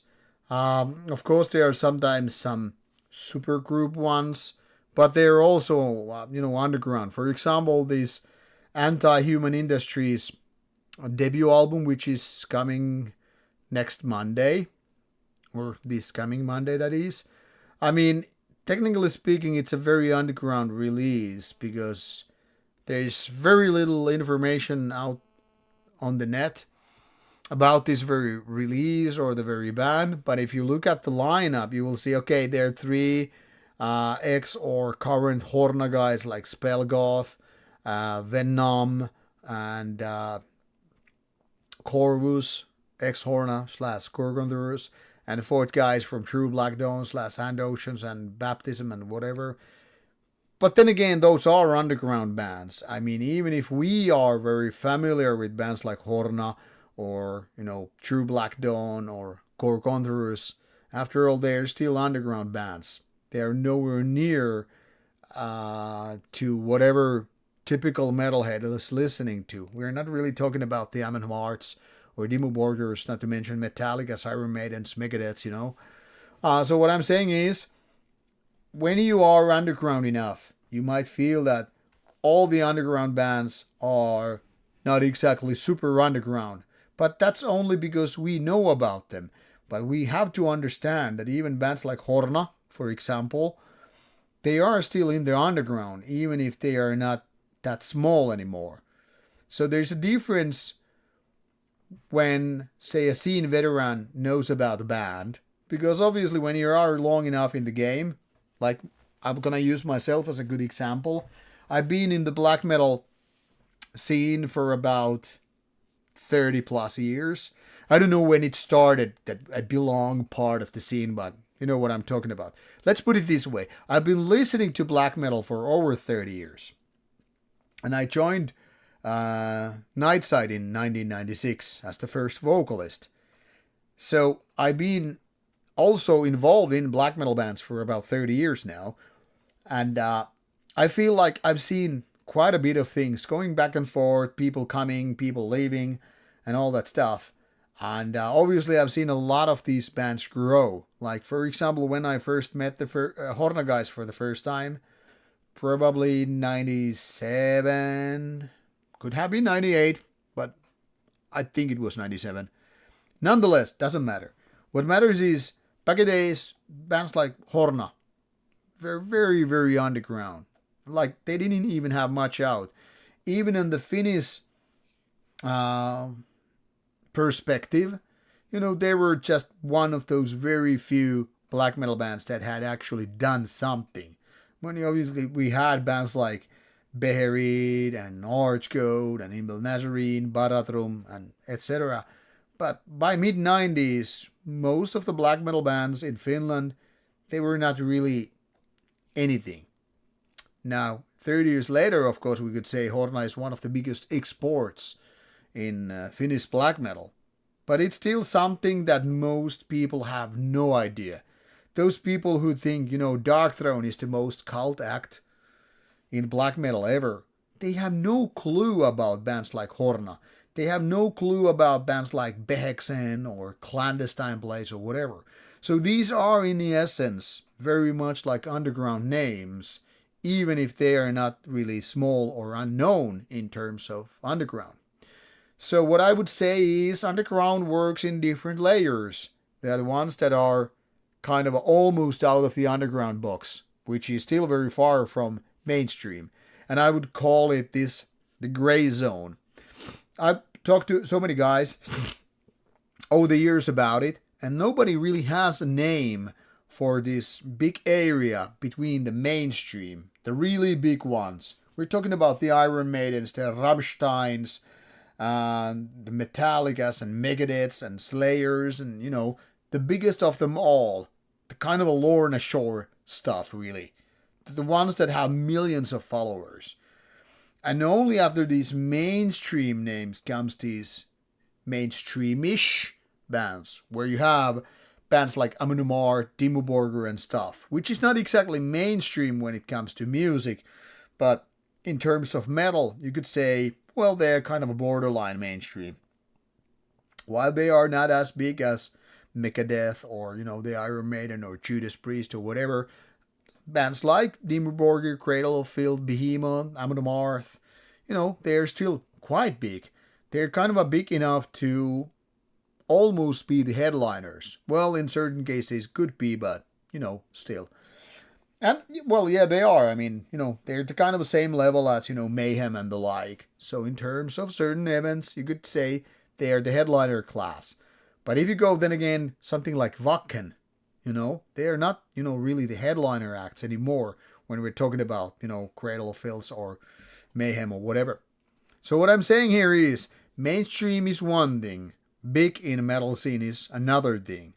And it's not really the same as being mainstream, even if you're one of the biggest black metal acts out there.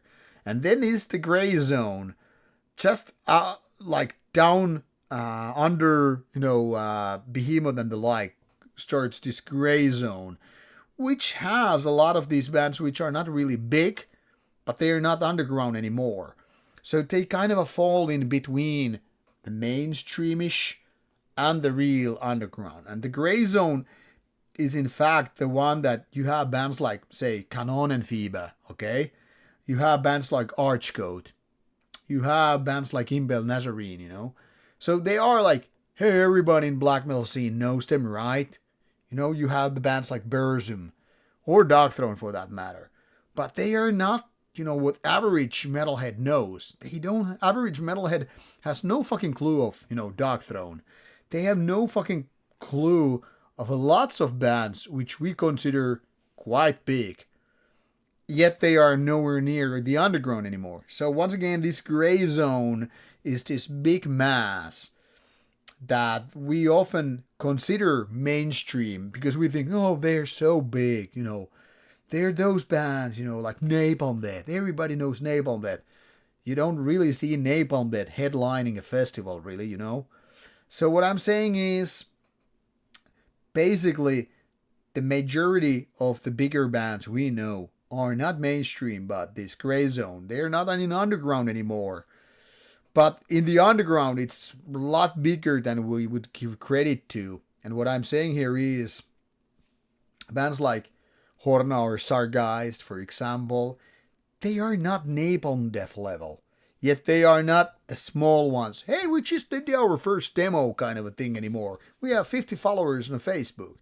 So it doesn't matter how you see it. Maybe there are more than these 3 different levels which I mentioned.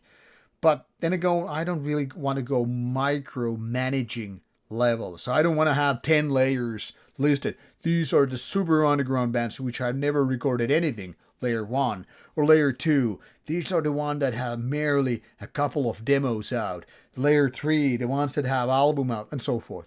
You know, because it's pointless. But what I'm saying is, a big thing is this gray zone, if it makes sense. Okay, now I need the third and final beer of tonight. I'll be right back and read your comments. Prepare more questions because I have 1 beer to go before doing a little bit of Rauta stuff before moving to game stream. So see you in 30 seconds.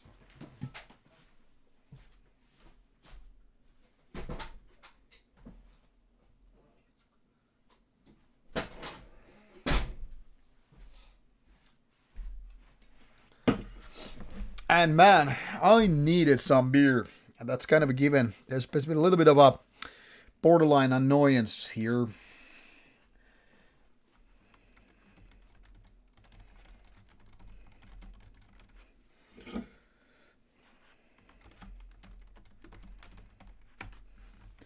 So the third beer of tonight, and the last one is Skyforge Colossus. If this doesn't sound like, I don't know, Soulsborne equivalent of a beer, I don't know what does. I mean, look at this character. Big muscular guy with some kind of a axe or mullet. And this is Skyforge's 10% strong. Fuck, I didn't see that coming. So we're gonna get a little bit wasted. So there is Taitelisol is asking, will there be an Animal Carcass and White Death kick at Steelfest? We don't know, and I think it should be a surprise element. And we just included parts of a Rabbit, some limited edition 7-inch or something 20 years ago. Could be. Well, yeah, Sigurd, that's what I mean. Underground is mostly what I cover. I don't mind covering bigger artists either, because for me it doesn't really matter whether a band is big enough. Whether it's Mayhem, whether it's Marduk, whether it's Metallica or Iron Maiden. I mean, it's all fine to me, because in the end what matters is the music.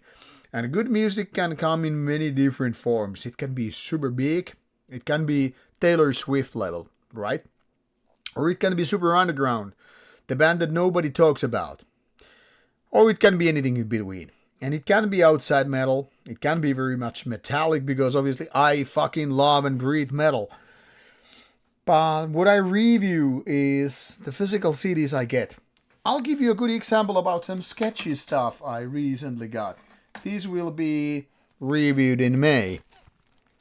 Absurd, or Absurd and War 88 split. I know this is gonna be putting me into some kind of a sketchy NSBM shit. Okay, that guy is a neo-Nazi kind of a thing. I don't give a fuck. If this means some people will stop following Rauta, it's fine. If it means they will start calling me Nazi again, I don't give a shit. I review what the fuck I want. If that means some people are not gonna follow the channel, it's fine. And the next day I can bring up some Napalm Death or whatever left-wing stuff, and I'm still like, I don't give a fuck. Don't like what I do, don't follow me. Very fucking simple. But yeah, that's what I do. Lakala asking a very good question. Do you have a contact label first before doing your interviews, or if the band would be very underground? Let me put it this way. There is no single way how to contact a band. Sometimes it goes through a label. Sometimes it goes through a manager, agent, whatever. But usually things get easier if I get to reach the band directly, without manager, without agent. Smaller bands are easier in that respect. But sometimes there are helpful managers, agents, whatever. So it really depends on the band itself. Sometimes the bands are like, hey, yeah, let's fucking do it. Even if their manager was like, I'm not so sure if they are willing to do it. So it really depends. Sometimes the managers can be the pain in the butt, and sometimes they're really helpful. Metalhead was asking, have I done a Ask Reija interview? I haven't, but I would if having the possibility. There's questions from Katie Smith about, do you see any commonalities among bands you've known who broke out of the underground? Well, I don't know. Some bands tend to start acting like rock stars when they are getting bigger, but mostly, especially if the band is more rooted in their past and down-to-earth people, well, then they don't act like rock stars. So it really depends on the band and people in question. Sometimes bands might get a little bit shit in their head when they are becoming more successful, but mostly it's not what they tell me. I mean, people around me are usually very, very nice and all that stuff. Maybe I'm blessed. Maybe I am a happy motherfucker. I don't know. But, I would say in general that bands that kind of a breakout from the underground, they don't make a fuss about it. But there are those who just start acting like dicks, as always.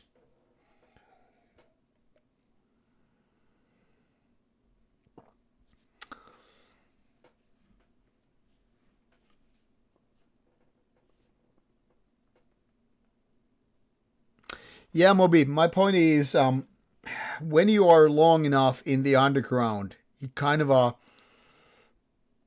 start seeing things differently. Let me put it in this a metaphorical way.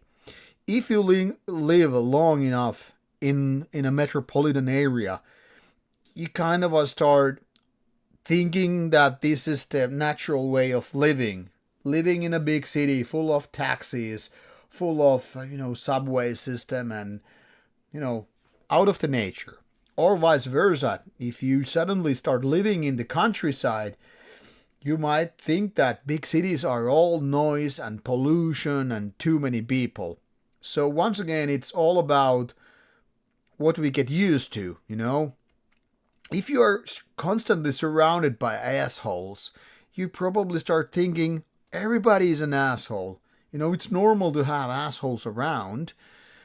Or vice versa. If you're getting used to friendly people, the people who are actually nice, you might be having a surprise when some other people are suddenly being assholes. What I'm trying to say here is it just depends on a lot of factors. So, I try not to forget where I am coming from. I grew up with bigger bands. When I was something like 7, Iron Maiden was the first metal band I ever heard. And I was like, wow, this is so heavy, this is so weird, this is so new. I had no idea where that would lead me to. So obviously the first bands after Iron Maiden I was listening to, they were hard rock and heavy metal bands. You know, we're talking about Wasp, Metallica, Kiss, Twisted Sister, and the like. So that was my starting point, my ground zero, if you will. So every other band would be then compared to that. If they were heavier, wow, too heavy, too brutal. I remember, bands like Anthrax being too heavy for me. I also remember Bull Thrower being way too heavy and brutal for me. That was when I was an early teenager. Because they was so much heavier than the bands I knew. They were not melodic, but they were faster, rawer, rougher, more brutal. But it takes a while then to get used to it, and then you can start feeling like this is the normal stuff.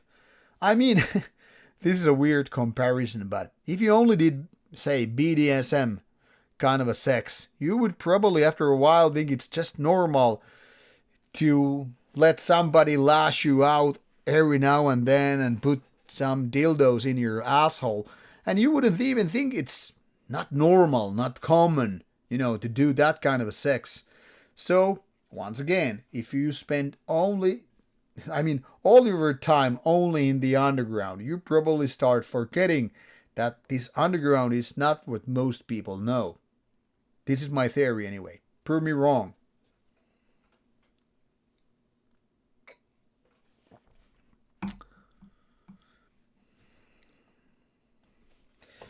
Energy drink. Where did you get that idea from, Lakalla?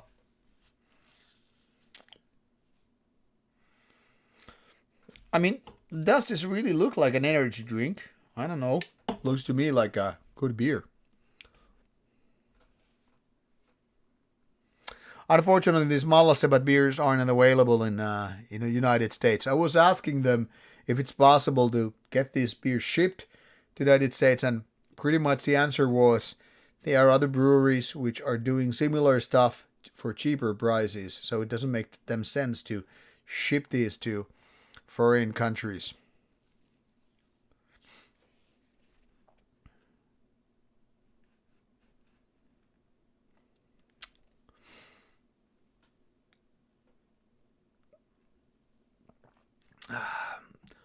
Oh, someone already went to sleep. Good night. Yeah, Moby, listening to NSBM doesn't make you a Nazi. No, for sure it doesn't. Nor listening to white metal doesn't make you a Christian.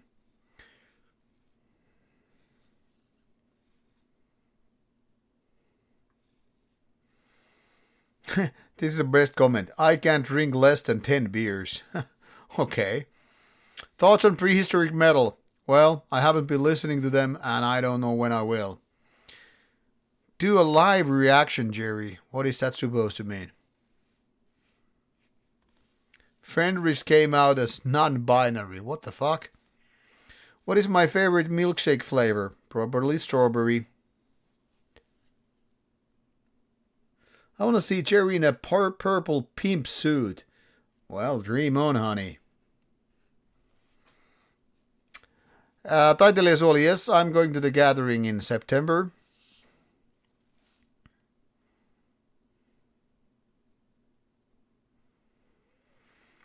Yeah, I'm thinking that is definitely Satanic Death Machine with a new username.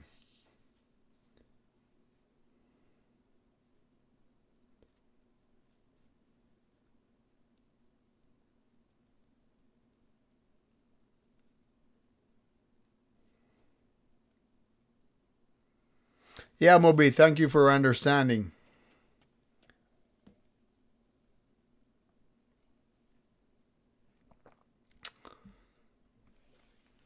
Goddamn, I'm unable to see. Probably you will see me in glasses because I can barely read this name. I need to upgrade the fucking font, man.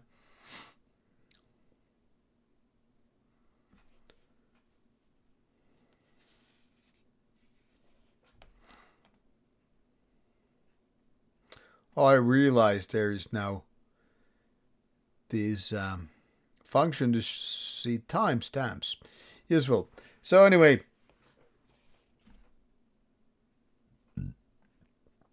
Luska was asking like, or saying like, anti-human industries, I will definitely see them on Friday. Yeah, you should. It's a good album for sure.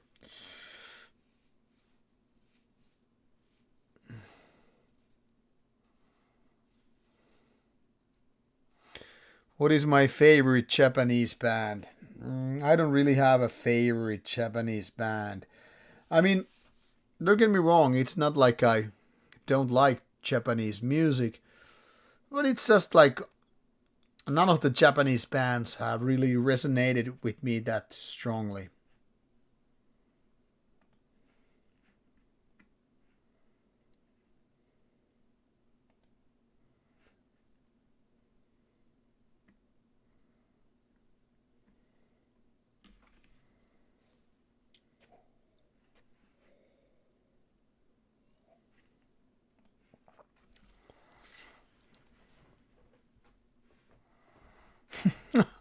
This is the best question asked. Any dating advice for middle aged straight males? Wow, that is something that I probably need an advice myself. But I would say it depends on your goals. If you want to get married and possibly have kids, it's very different than if you want to just get laid, have some random fun, and stuff like that. What I would say is, first of all, don't beg. You know, if you become desperate, the sharks will smell it. And secondly, uh, focus on what makes you happy. I mean, if you're chasing the skirt just, you know, to get laid or whatever, but that makes you still unhappy, it's not worth your time.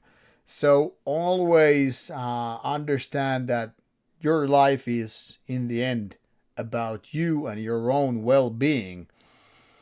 So treat those women you want to date with respect, but also remember to respect yourself and dignity. And I think in the end, honesty is the only policy that works. If you try to lure them with false hopes or lying what you are, it will bite you up in your own butt. So, for example, if there are women who are like, "Hey, I want to have kids, I want to get married," and you know you're not gonna want to have any kids, it's it doesn't make any sense to date them on the long run.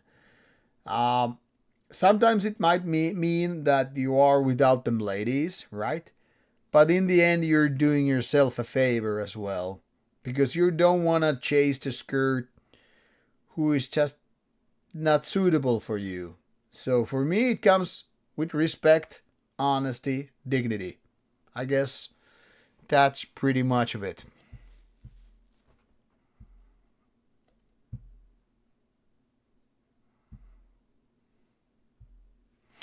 Well, like Allah, that's pretty much of the truth.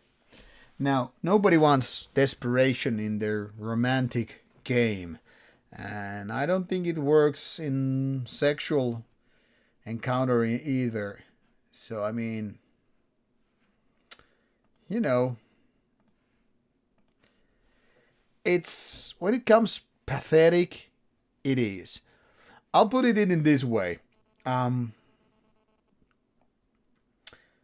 there is a lady friend of mine who I like, and I think I have a pretty healthy connection with this woman.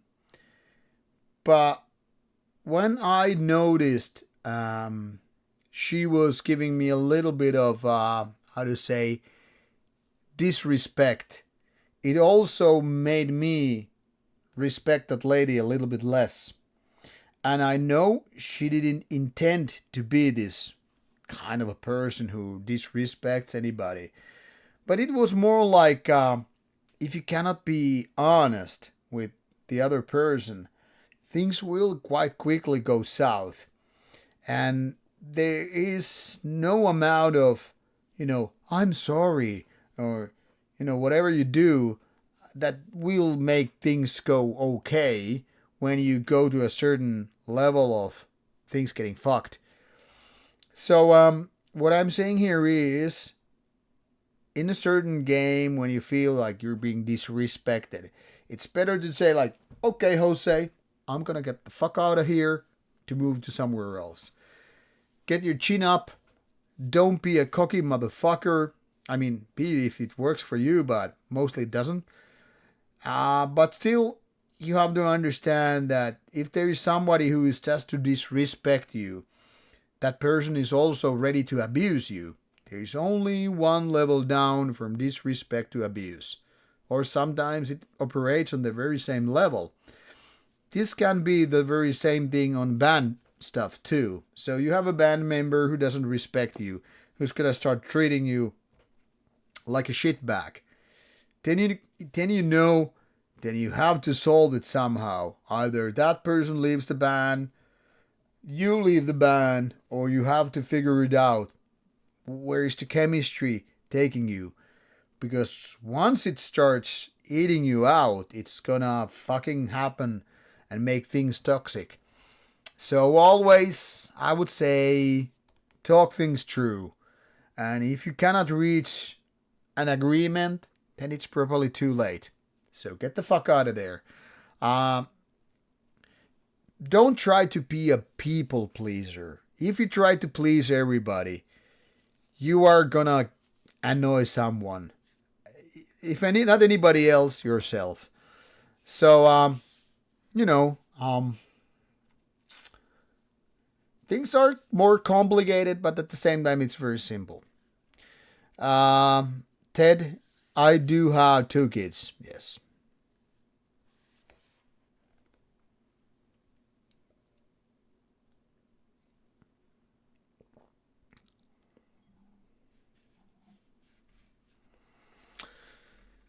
Yes, Otto Koskipää. We shall ride again to the victory gates. We will celebrate, destroy our enemies, and have fun. And Marty is coming along, by the way, Otto, but you know it.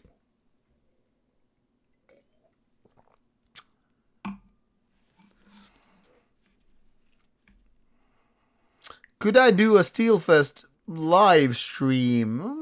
I can think about it. I can, do a short stream probably at our cabin.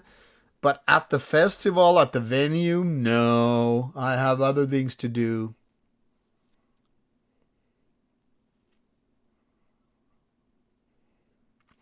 Exactly, Marcus. Yeah. Don't waste when the chemistry is not there. It doesn't work. Because, you can try it out for a while. And then, things are gonna get fucked. And not fucked in the literal sense, So, life is not that complicated. I mean, it gets more complicated when you have things like family obligation and shit. But apart from that, it's pretty straightforward in a way.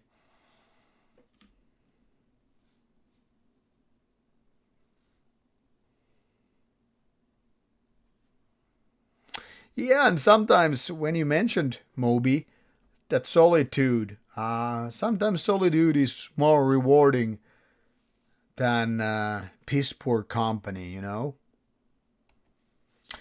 This is a good questions by Gerliger. Which vocalists have inspired you most? I would say, as a surprise element, I think James Hetfield of Metallica. Always lots of charisma, good lyrics, strong performer. So I would say that. Tom Mariah from Slayer with good live speeches, perfect thrash metal vocals. Chuck Schuldiner not being forced to a cage, but ready to go in which way he pleases. Fenris and Nocturne Occulto of Dogthrone for some perfect black metal vocals. Satyr of Satyricon for having this evil raspy sound of the early Satyricon albums. I guess I would say those vocalists and Mike Moore of Suicidal Tendencies having this way of, combining soft and atmospheric parts with a lot of anger and violence. And of course Quarton from Bathory for not giving a fuck if he wasn't that good of a vocalist, but still being the man who could live and sing out of passion. So a lot of vocalists really.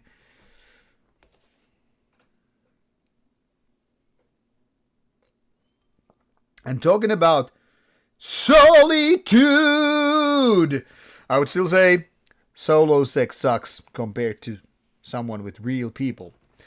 Bye bye, metalhead. And yes, old Satyricon is really good, and I really love Satyr's vocals.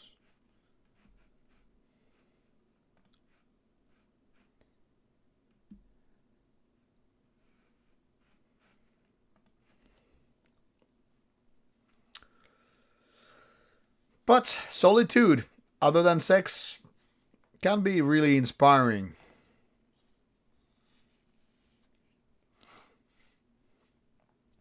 Alright guys, are we ready to wrap things up?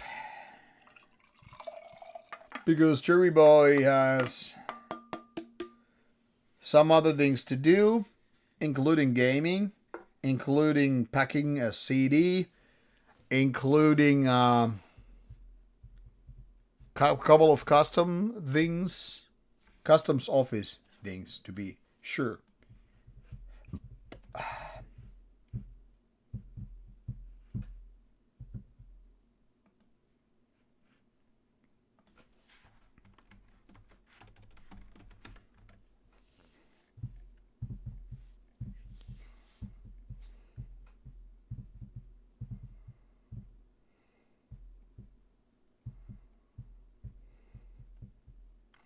Yeah, unless we have more questions coming, this is pretty good place to end the stream.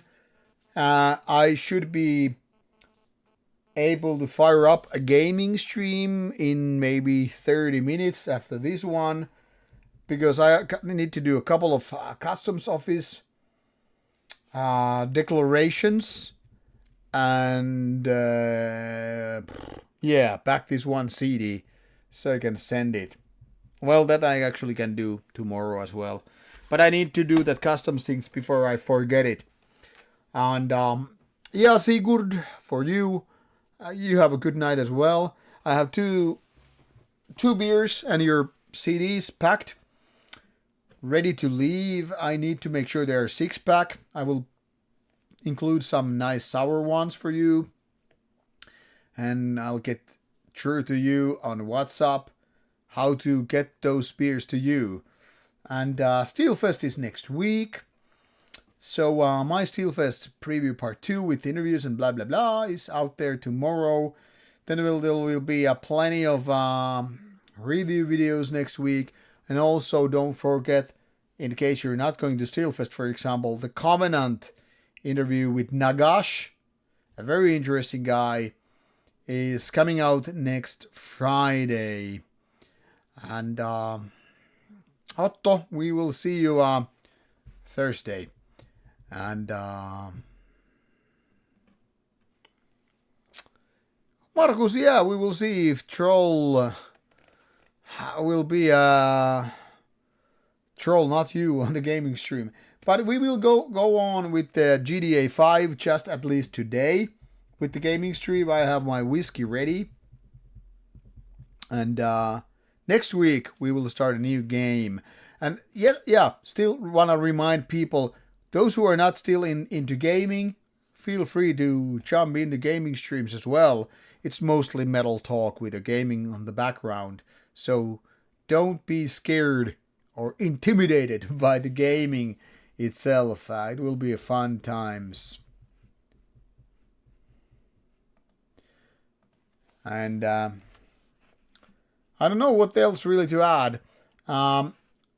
Talking about the next monthly stream, it's most likely not the first week of June because I'm traveling then. However, as you pointed out, you wouldn't mind if there are streams more often than once a month.